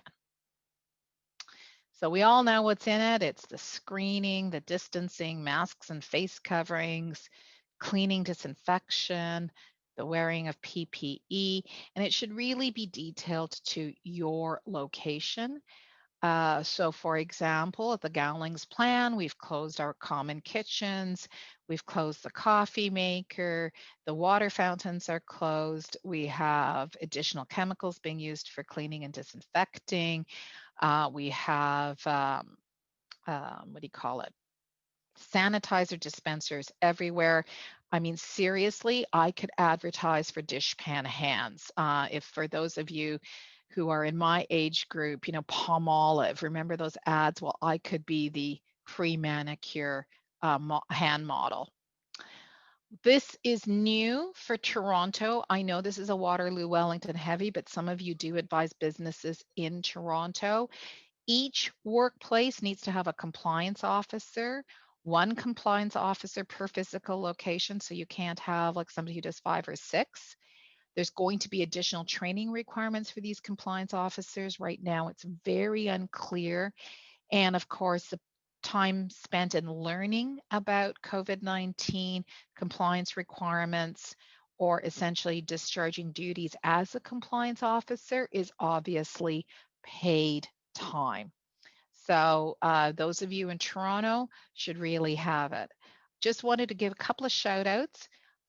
Much of the information that you saw on our website or on our presentation is from the Ministry of Health, and I've bookmarked that for you. For those of you in Waterloo, I have to give a shout out to their website. It's really, really useful. I also have to give a shout out to my colleagues who've created a COVID-19 site that's very useful. I invite you to subscribe. If you can't figure out how to do it, email me. I'll send you the link personally. And of course, you can always contact me. So those are my formal prepared remarks. And I am going to stop my slide share there. And if there are in the indicator. Okay, where can we, so I'm going to go through the questions, Michelle, if you don't mind, and keep them coming. And your obligation, Michelle, is to tell me when to shut up, because as all of you know, I'm a talker, so I could talk forever. So your job is okay, got it. So, so Shauna Bork-Heimpel asked, where can we find the indicator and threshold chart that you shared? So first of all, we do share the slides at the end of the presentation. It does take us.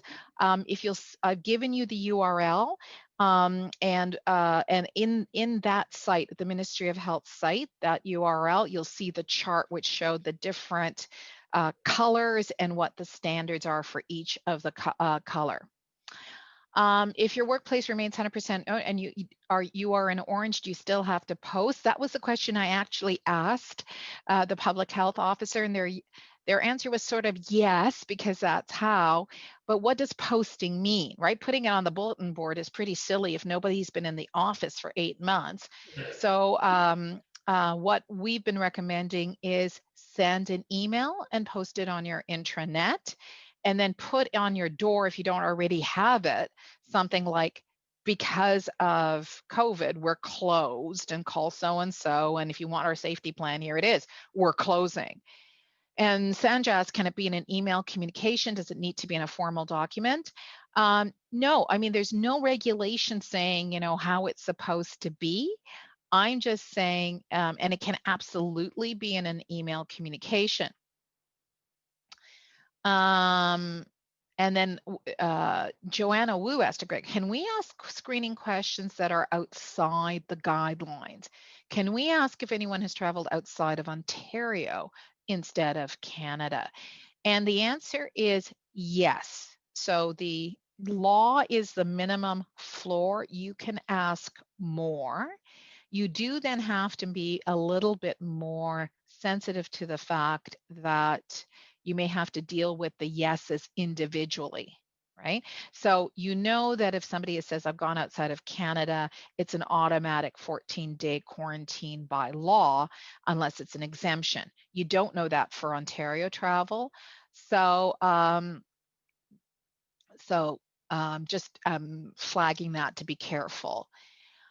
Health units adopt compliance officers. What are the chances seeing this in Waterloo Region or Wellington? That's an infectious disease question. If you looked carefully, and I won't put it up again because I think it might be a little bit beyond my skill level to get the presentation up again.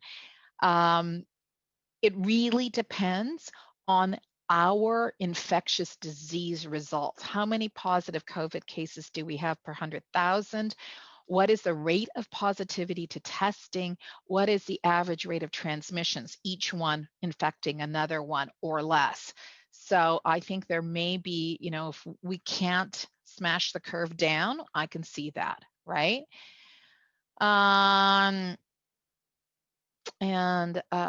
So for the specific form, do I have to ask a specific question?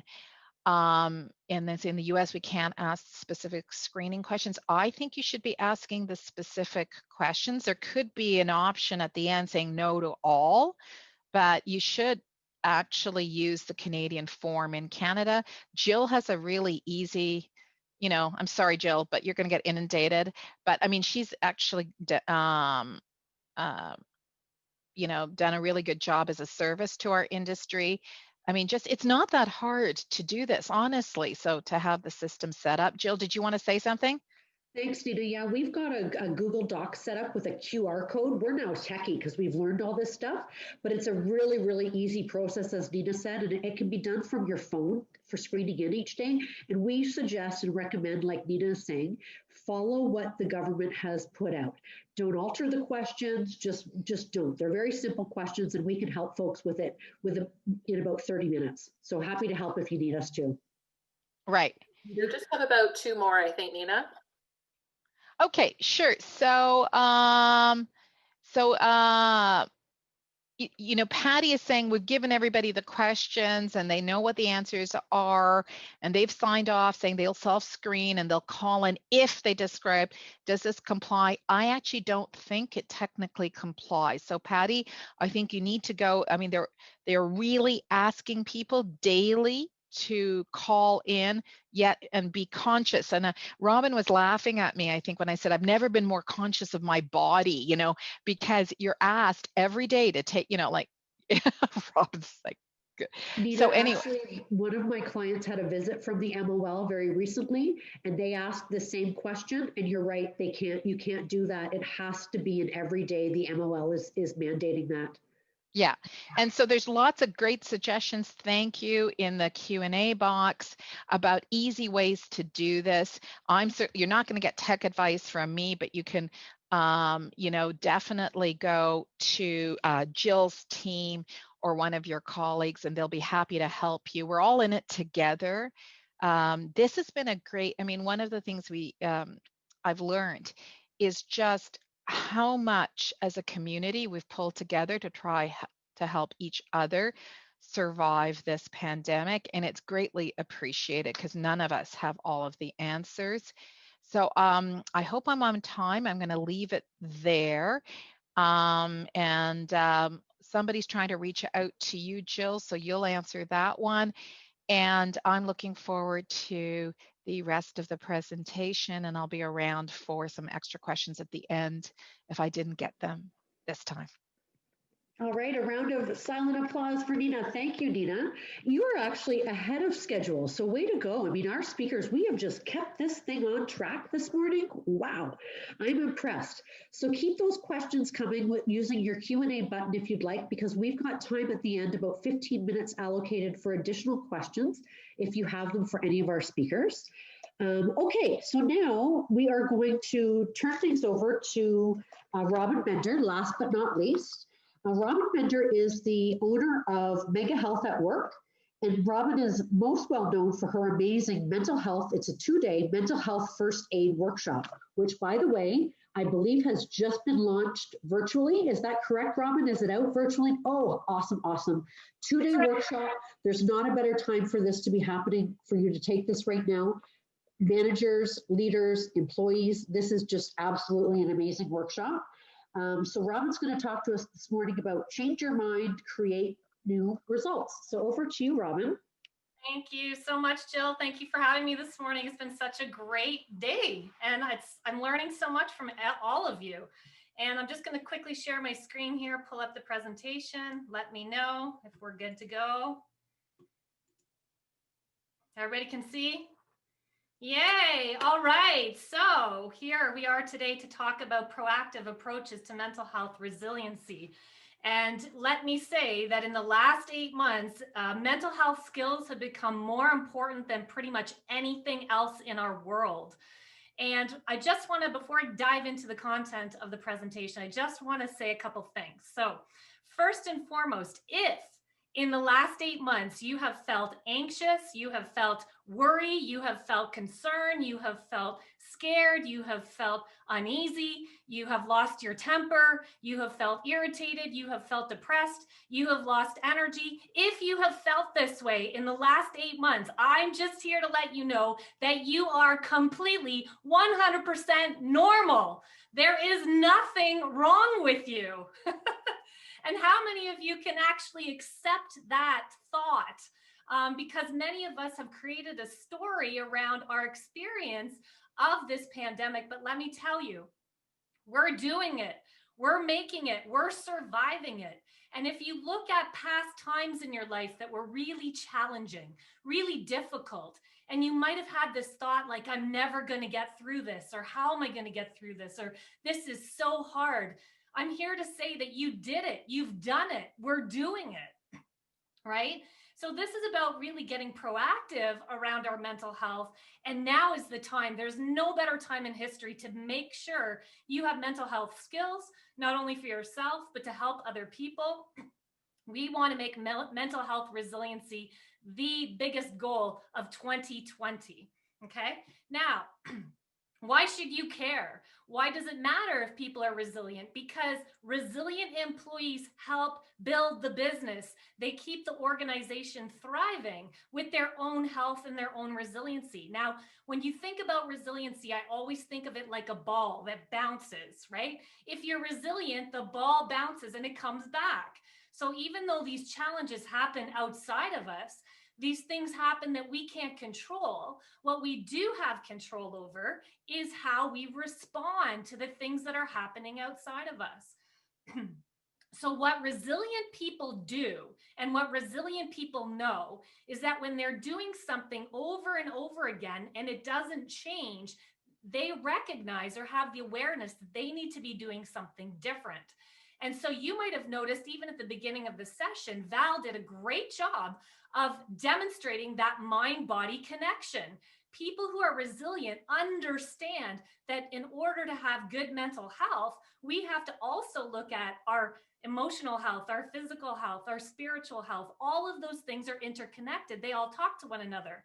So you would have likely felt better after we did the drumming session this morning because we moved our body, we created endorphins. And when you understand that connection, you understand how to manage your overall well-being. When we have a lack of resilience, it can have serious implications on things like our motivation, cognitive functioning, emotional well-being. And when we're not resilient, what that results in is this helplessness, and we start to not function, right? Our function starts to deteriorate. So we're seeing this among people when they don't have any mental health resiliency, okay? But it means we can change things. It's recognizing that if something's not working, we have the power within us to do something differently, okay?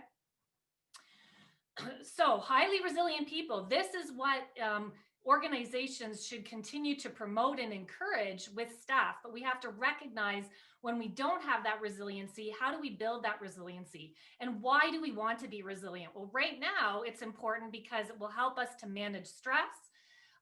It develops grit, right? So this allows people to continue to working when they are having that balance. When they don't have balance and they don't have resiliency, we see them lend their minds to this hopelessness, helplessness, this dysfunction that I can't do it, I can't make it, nothing's working for me, right? We want to be more resilient because our mind changes when we're resilient. We get inspired, we find meaning in what we're doing, we feel purposeful, we feel driven, we feel excited, we have more energy when we're more resilient, right? So it's not rocket science to understand that when you have more resilient staff, you have a more resilient business. It's been a no-brainer. Jackie kind of touched on it. It's like, now's the time, right? If you've had this debate over whether it's important to invest in mental health, well, absolutely it is, because your business depends on people being mentally well, right? So resilience is not a sign of exceptional strength, but a fundamental feature of normal everyday coping skills, right? So resilience, again, I use that analogy of the ball. It's our ability to bounce back when something outside of us happens that we have no control over.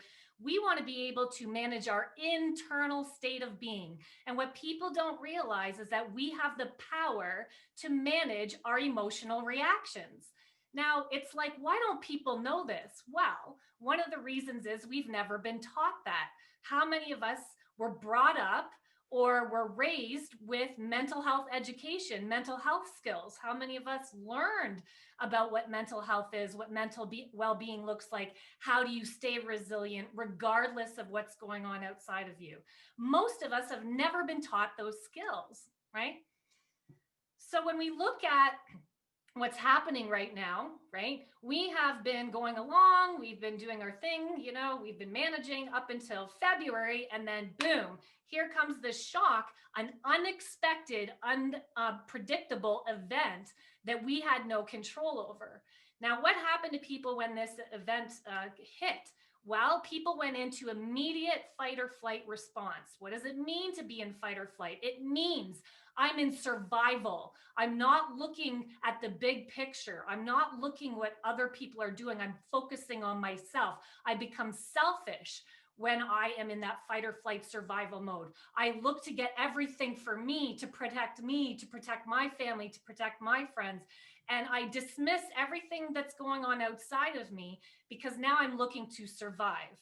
This is a natural built-in mechanism into the human being. We naturally have a fight or flight response. The challenge that has been going on in the last 8 months is some of us have been stuck in that fight or flight from the beginning, which loses resiliency. We don't have resiliency when we're constantly in a fight or flight. So what we need to do is we need to rebuild our resiliency, and we have the power to be able to do that, right? But it takes work, it takes effort, it takes awareness, it takes dedication, it takes all of those things to become resilient again. What's a wonderful thing is that we can all become resilient at any given moment in time. We just have to decide we're going to work on becoming resilient.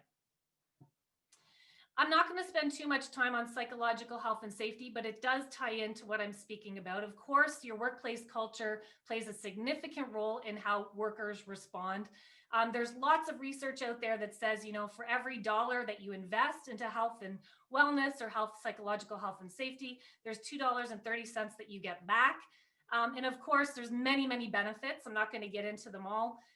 What your organization reaps from putting investment into health and well-being. But when we look at the general recommendations and things that you can do, education and training, number one thing is to inform people that you have the ability to become resilient. You have the tools, the knowledge, the skills. When you receive information, you can take that knowledge and you can apply it in your real life, and you can change your experience of your own mental well-being and supporting and helping other people with their mental health challenges. But we have to know how to do this, right? When we look at mental health statistics, so 50% of people will develop a mental health or substance use problem in their lifetime. 50%. This is a lot of people, right? And two of the most common mental health problems that we see are depression and anxiety. And of course, we know that depression is the most widespread mental illness on the planet right now. So when you step back and really think about that, every single workplace is going to be impacted by this. And in fact, 50% of your workforce is going to be impacted by this, right? So of course, we have to look at ways to address this. We have to look at being proactive when it comes to our mental health, right? And it goes back to what I said at the beginning. Resilient individuals and resilient workers is what helps the business to be resilient. Why? Because your business is made up of individual people. The sum of your culture is the individual health of all of your workforce. Okay? So I'm going to say that again. The health of your organization is made up of the health of the individuals, the resiliency of the individuals that work within that organization, right? So here is why we want to be investing in resiliency, mental health, mental well-being, right? And we want to prevent these things from happening, right? So we want to get ahead of it. We don't want to wait and see what happens. We want to teach people up front. Here's how you get out of fight or flight. Here's how you become more resilient. Here's a self-care program that you can do that will influence and change your state of being, right? When we look at stress, right? Of course, stress, when people hear the word stress, they even get stressed out hearing the word stress. Well, stress ultimately is not a medical condition, right? And I always make that clear in the mental health first aid training. Stress is not a diagnosable mental illness, okay? We often see as workplaces and leaders and managers, medical notes that come back that say, this person is off for stress. They're not off work for stress. They're off work for another reason. But stress is that acceptable term that we hear that people go, oh, that's a safe word to use. I'd rather hear the word stress than hear the word depression or hear the word anxiety, right? So when we look at stress, we have positive stress and we have negative stressors. And so when we lose resiliency and when we are off balance, what happens with stress is that our stress then becomes straining. It becomes dysfunctional, right? We start to get burnt out. And then potentially, if the symptoms don't dissipate, then we can be looking at potentially a disorder or a diagnosis. But it's understanding that balance of stress and knowing when is this good stress, when is this bad stress, and when are those symptoms appearing and they're not going away, they're getting more intense or they're getting worse over time, right? So what we want to do is we want to prevent disability. We want to get ahead of the curve, if you will, right? So we also want to flatten this curve, right? We want to get everybody mentally resilient. We want to build balance back into people's lives. And I can share with you from the last 8 months, this has become the most important topic, I think, for most organizations as we have gone through this process and been on this journey. Mental health skills, you know, what is more important right now? You can't do your job if you don't have good mental health skills, if you don't have good balance, if you don't have good resiliency.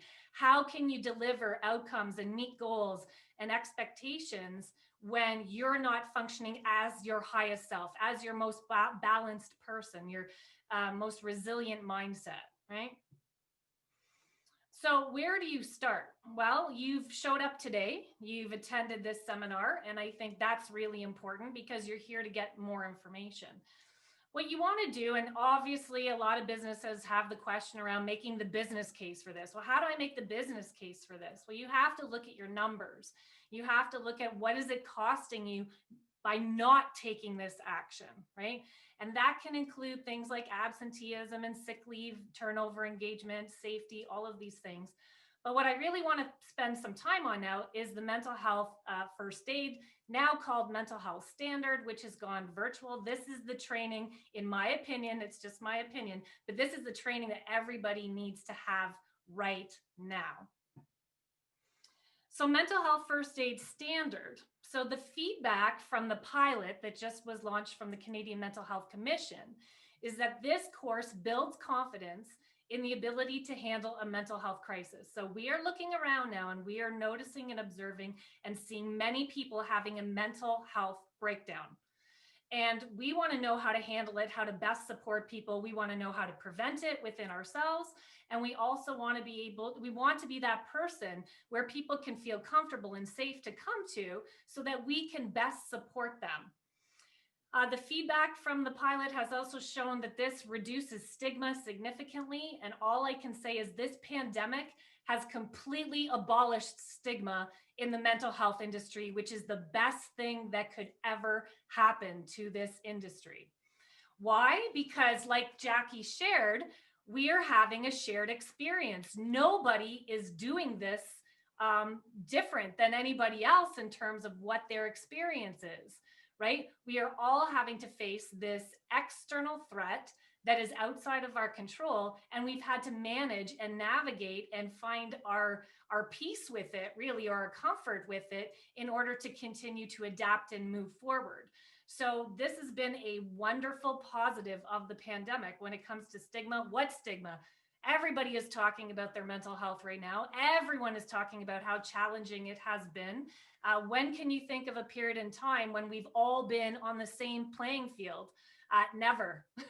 So this is a really powerful time right now because we are having this shared experience. Signs into declining mental well-being. Well, this is what people want to understand and want to be able to better recognize. When is my mental health at risk? When am I starting to decline? When am I starting to go down that slope into dysfunction? And then how do I get myself out of that? How do I rebuild so that I can become more resilient, have better mental health skills and be able to manage not only my own mental health, but others? The self-assessment. So this is a new part of the mental health first aid virtual. The self-assessment helps you to recognize, am I on the right path when it comes to my own mental health? Am I doing the things that I need to do? And often we know what we need to do. When we look at our overall health and well-being, I'll say, there's some very basic things that people, I think, now recognize they might have taken for granted. Things like nutrition, things like sleeping, your sleep habits, things like exercise, all of these things. Movement, really important, exercise and movement. We know that changes the chemistry in your brain. So yes, Val, whoop, whoop. So this is why I'm sure Val loves to do what she does, because she's constantly in motion, which when you're in motion and you're moving, you feel better. It's biology, it's neural circuitry, it is science that when you move, you're going to feel better. You're releasing endorphins. But what many of us are doing is we're getting stuck in that feeling of, oh, I'm too tired. I've been in front of Zoom. It's too hard. I got to go way over there. I have dinner to make. I got the dog to walk. I got kids to look after. And it's easy to come up with an excuse. It's easy to come up with an excuse. It's harder to face yourself and say, listen, you got to get up. You got to move. You got to do something because you're going to be more resilient. You're going to be stronger. You're going to be able to help more people. You're going to be there for your kids, for your dog, for your spouse, for everybody around you, right? Your colleagues. That's what we need to focus on. We are missing the mark if we're not paying attention to these things right now. And let me just ask, when do you want to become more resilient? If you can become the most resilient in a pandemic, think about your future. Think about the habits that you are creating right now that are going to serve you, because what is going to be greater than a pandemic? that you're going to have to face in the future. Well, hopefully, knock on wood, right? This is the biggest thing we're going to be in, that we're going to have to deal with, the biggest external threat, I'll say. But wouldn't you agree with me when now is the time to build your resiliency, to get strong, to improve your habits, to become a resilient human being? I mean, in my opinion, I'm a little biased, but hey, now's the opportunity. You're not going to have any bigger challenge than this one to overcome yourself, right? So let's look at now the mental health first aid standards. So it used to be called mental health first aid. It's now called mental health first aid standard virtual. How has it changed? So many of the people on this call have taken mental health first aid in the past. The course has been completely revamped.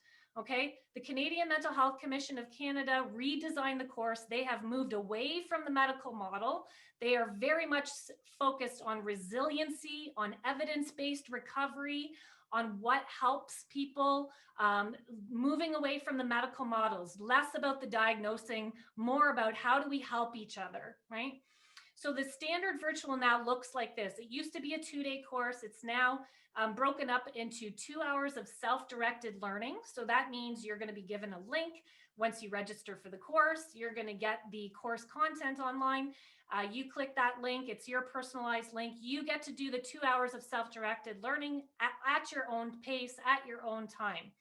Once you complete the 2 hours of self-directed learning, you'll get a certificate. Yes, you have to pass the quiz, which will then get you into the next 2 modules, Module 2 and Module 3, which is 6 hours of virtual facilitation. Now, I do want to share with you, this Canadian Mental Health Commission of Canada has done some research, and they have recognized most people can't pay attention after 3 hours of being on Zoom. Okay.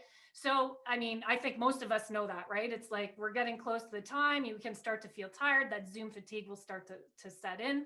And when you're tired is not particularly the best time to learn new information, right? You're just like, well, whatever, let's get through it and get done. So it's not the ideal time to learn. So what we've done and how it's been a little bit redesigned and rejigged, and anybody who's registered for the course knows this, as I've been going back and forth with many of you, we're breaking it down into 3 hours for Module 2, and on a separate day, 3 hours for Module 3, okay?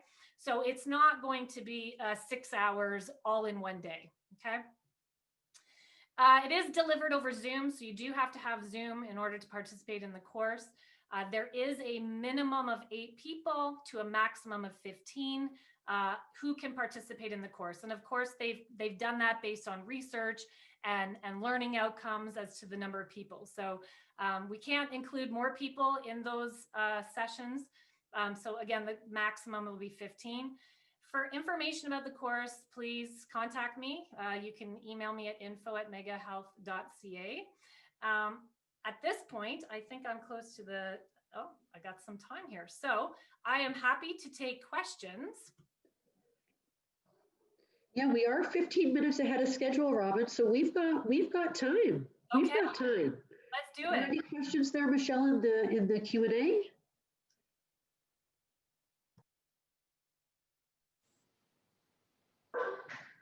Michelle, you're on mute. Michelle, you're muted. Okay. Okay. Thanks, Jill. So a question from Victoria. I want to take the mental health first aid, but it says minimum 8 people.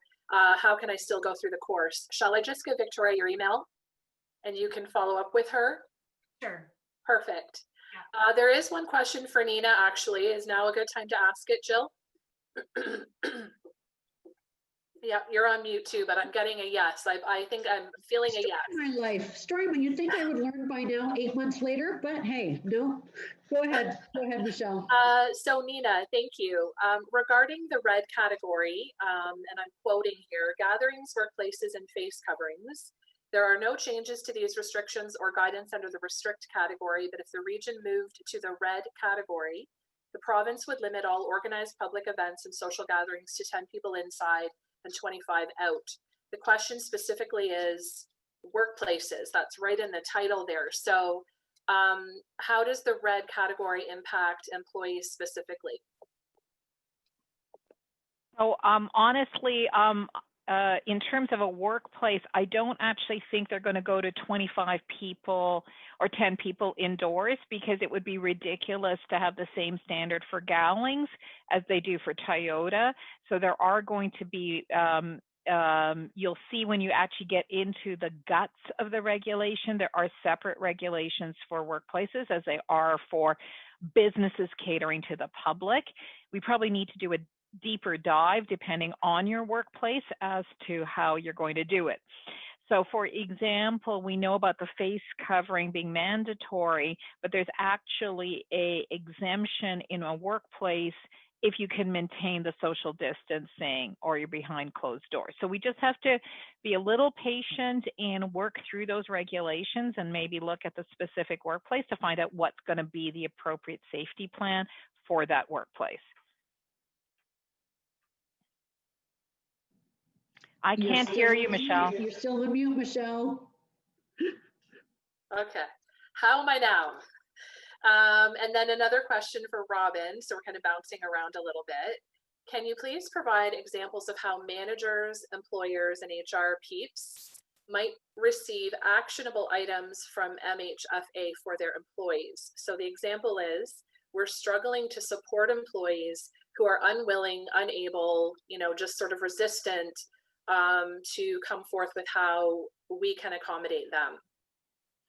That's the question.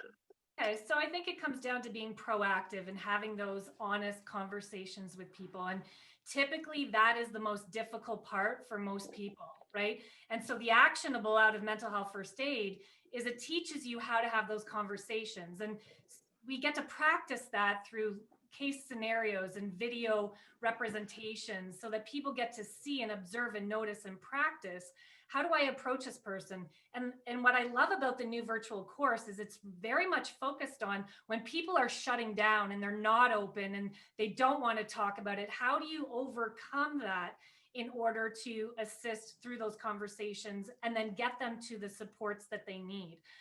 I think another part of this that I just want to mention is as a business, as an organization, it's acknowledging how challenging these times are right now and not denying that or pretending like it's business as usual.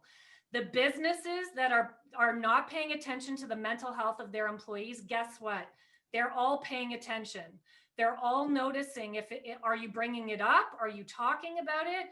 Are you yourself as a leader demonstrating your vulnerability, how difficult it has been for you? Alternatively, I say to staff, have you asked your CEO or asked your manager how they're doing?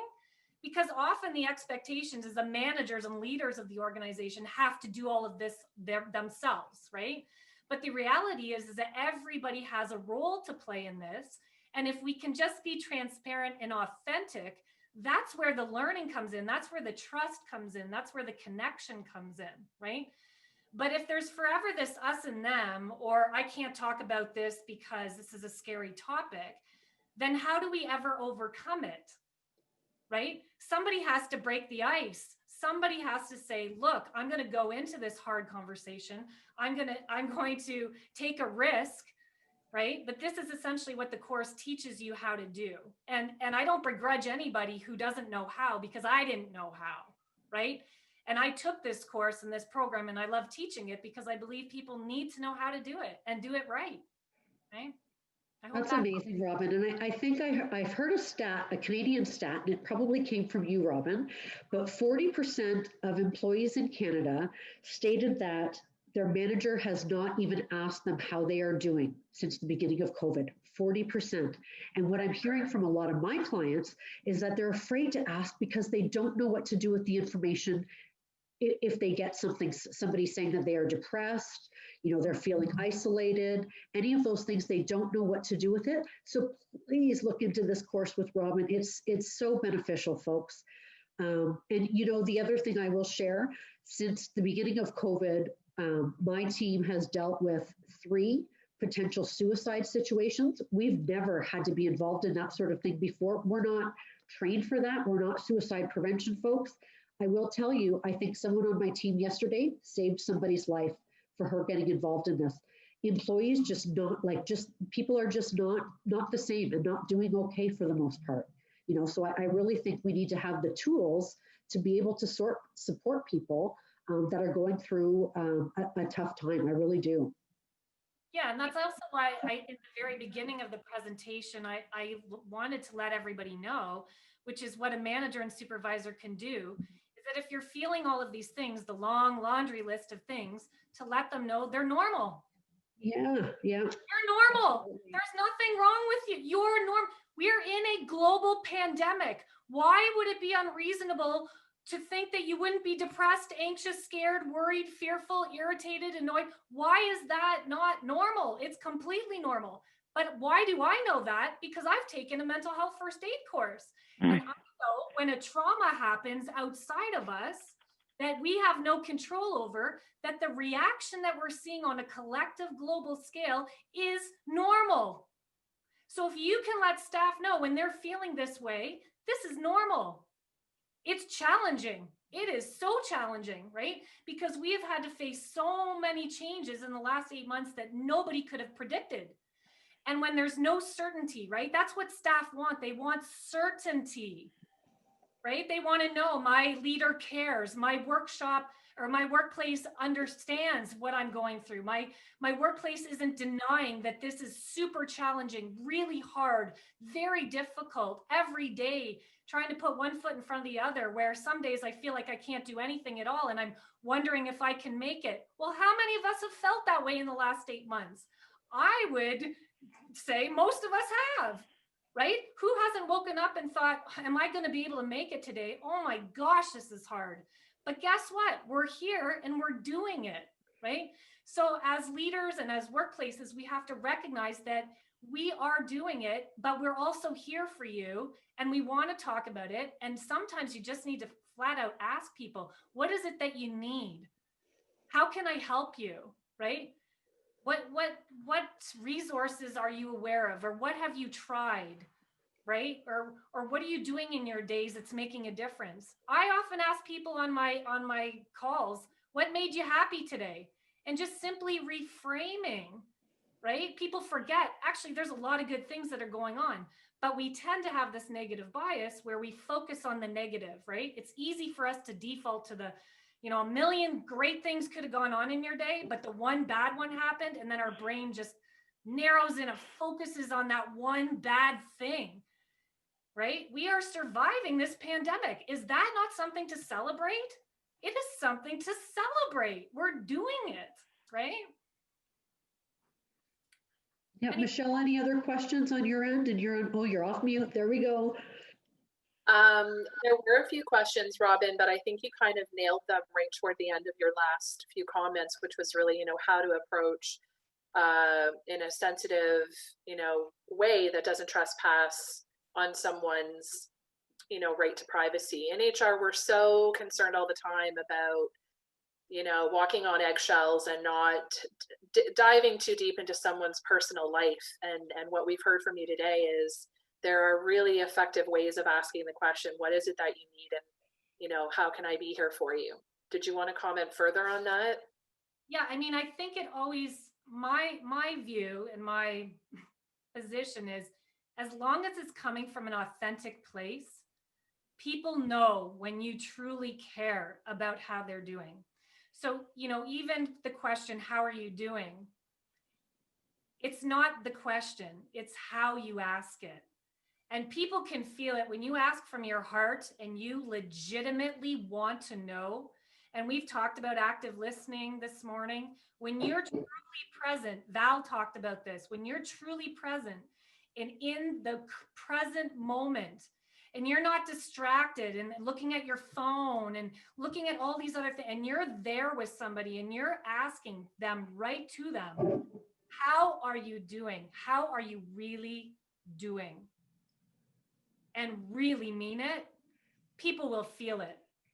But if you're asking, oh, hey, how's it going? How are you doing?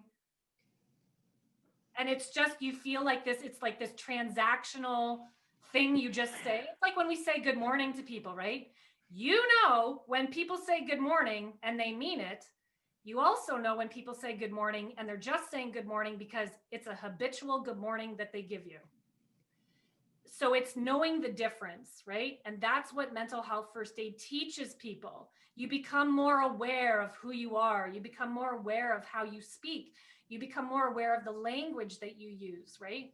But like I say, I never begrudge anybody who doesn't have these skills, because I didn't have them either. And so you have to learn, right? You have to learn and you have to practice what you learn, take that away. And here's the point. Our whole world is the opportunity to practice. So Robin, remind us, so the new course that you've got online, how many hours is it the first day and the second? It's 3 hours. So the first is a self-directed 2 hours. You get 2 hours to do you could do it in more of that or less of that time, but you're going to get around 2 hours to do the first module. The second module is going to be virtually delivered online. It's 3 hours. And then the next day you'll complete the whole course, module 3, which is 3 hours. Excellent. That's great. Thank you very much. You're welcome. Michelle, anything else from the questions? Yeah, there's two more. So one is sort of a Nina and Robin, hybrid. And the question is really about, performance coaching when it relates directly to mental illness. So we are faced with the very delicate scenario of somebody who has excessive absenteeism as a result of, an illness. And the question coming from one of our attendees is, how do we navigate that? Okay, I'm going to just start on the legal side, and then maybe Robin, you can talk about the more compassionate side. So legally, as an employer, we have an obligation to accommodate employees who are suffering from any kind of medical condition, and that includes the serious mental health issues that many of us are experiencing, quite frankly. And so the business has to treat it the same way they would treat a heart attack or a stroke or a broken knee or a sprained ankle, and essentially work through those issues.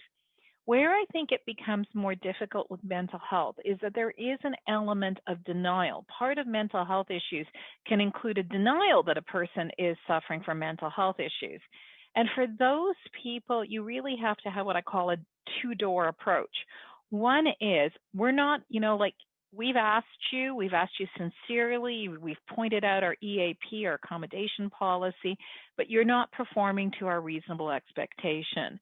So door number one is the performance review process and the warnings and so on and so forth, which quite frankly, if there's a medical, explanation for this, we're encouraging you to go to your doctor, your healthcare provider, your therapist, our EAP people, because we think you're really valuable and we think you don't realize how much you are suffering. And if there is a medical component to it, we're happy to work with you and listen to your healthcare practitioners. I'm not going to pretend, however, that always works. I have a particularly intransigent situation where I have a fabulous HR, very experienced person who herself suffers from mental health issues, so she can recognize it and has tried to work with the person. And it is always, this is not my problem. It is always A, B, and C, and has now created a toxic workplace for everybody else. And in those cases, you're just going to have to make the difficult decision to remove that person from the workplace. And sometimes it's not going to be risk-free, but it is the only thing that can be done to protect the other people's mental health issues, which is the irony.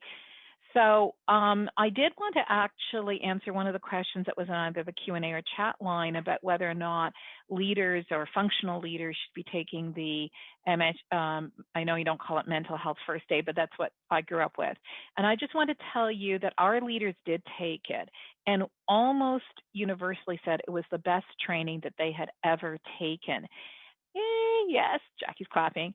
And I myself have noticed a greater openness within our organization to talk about difficult issues, not just mental health issues, but just in general, the willingness to talk about difficult issues, including things like Black Lives Matter or Indigenous rights after taking the mental health first aid. The fact that it's destigmatized difficult discussions in the workplace. So I'm a real believer.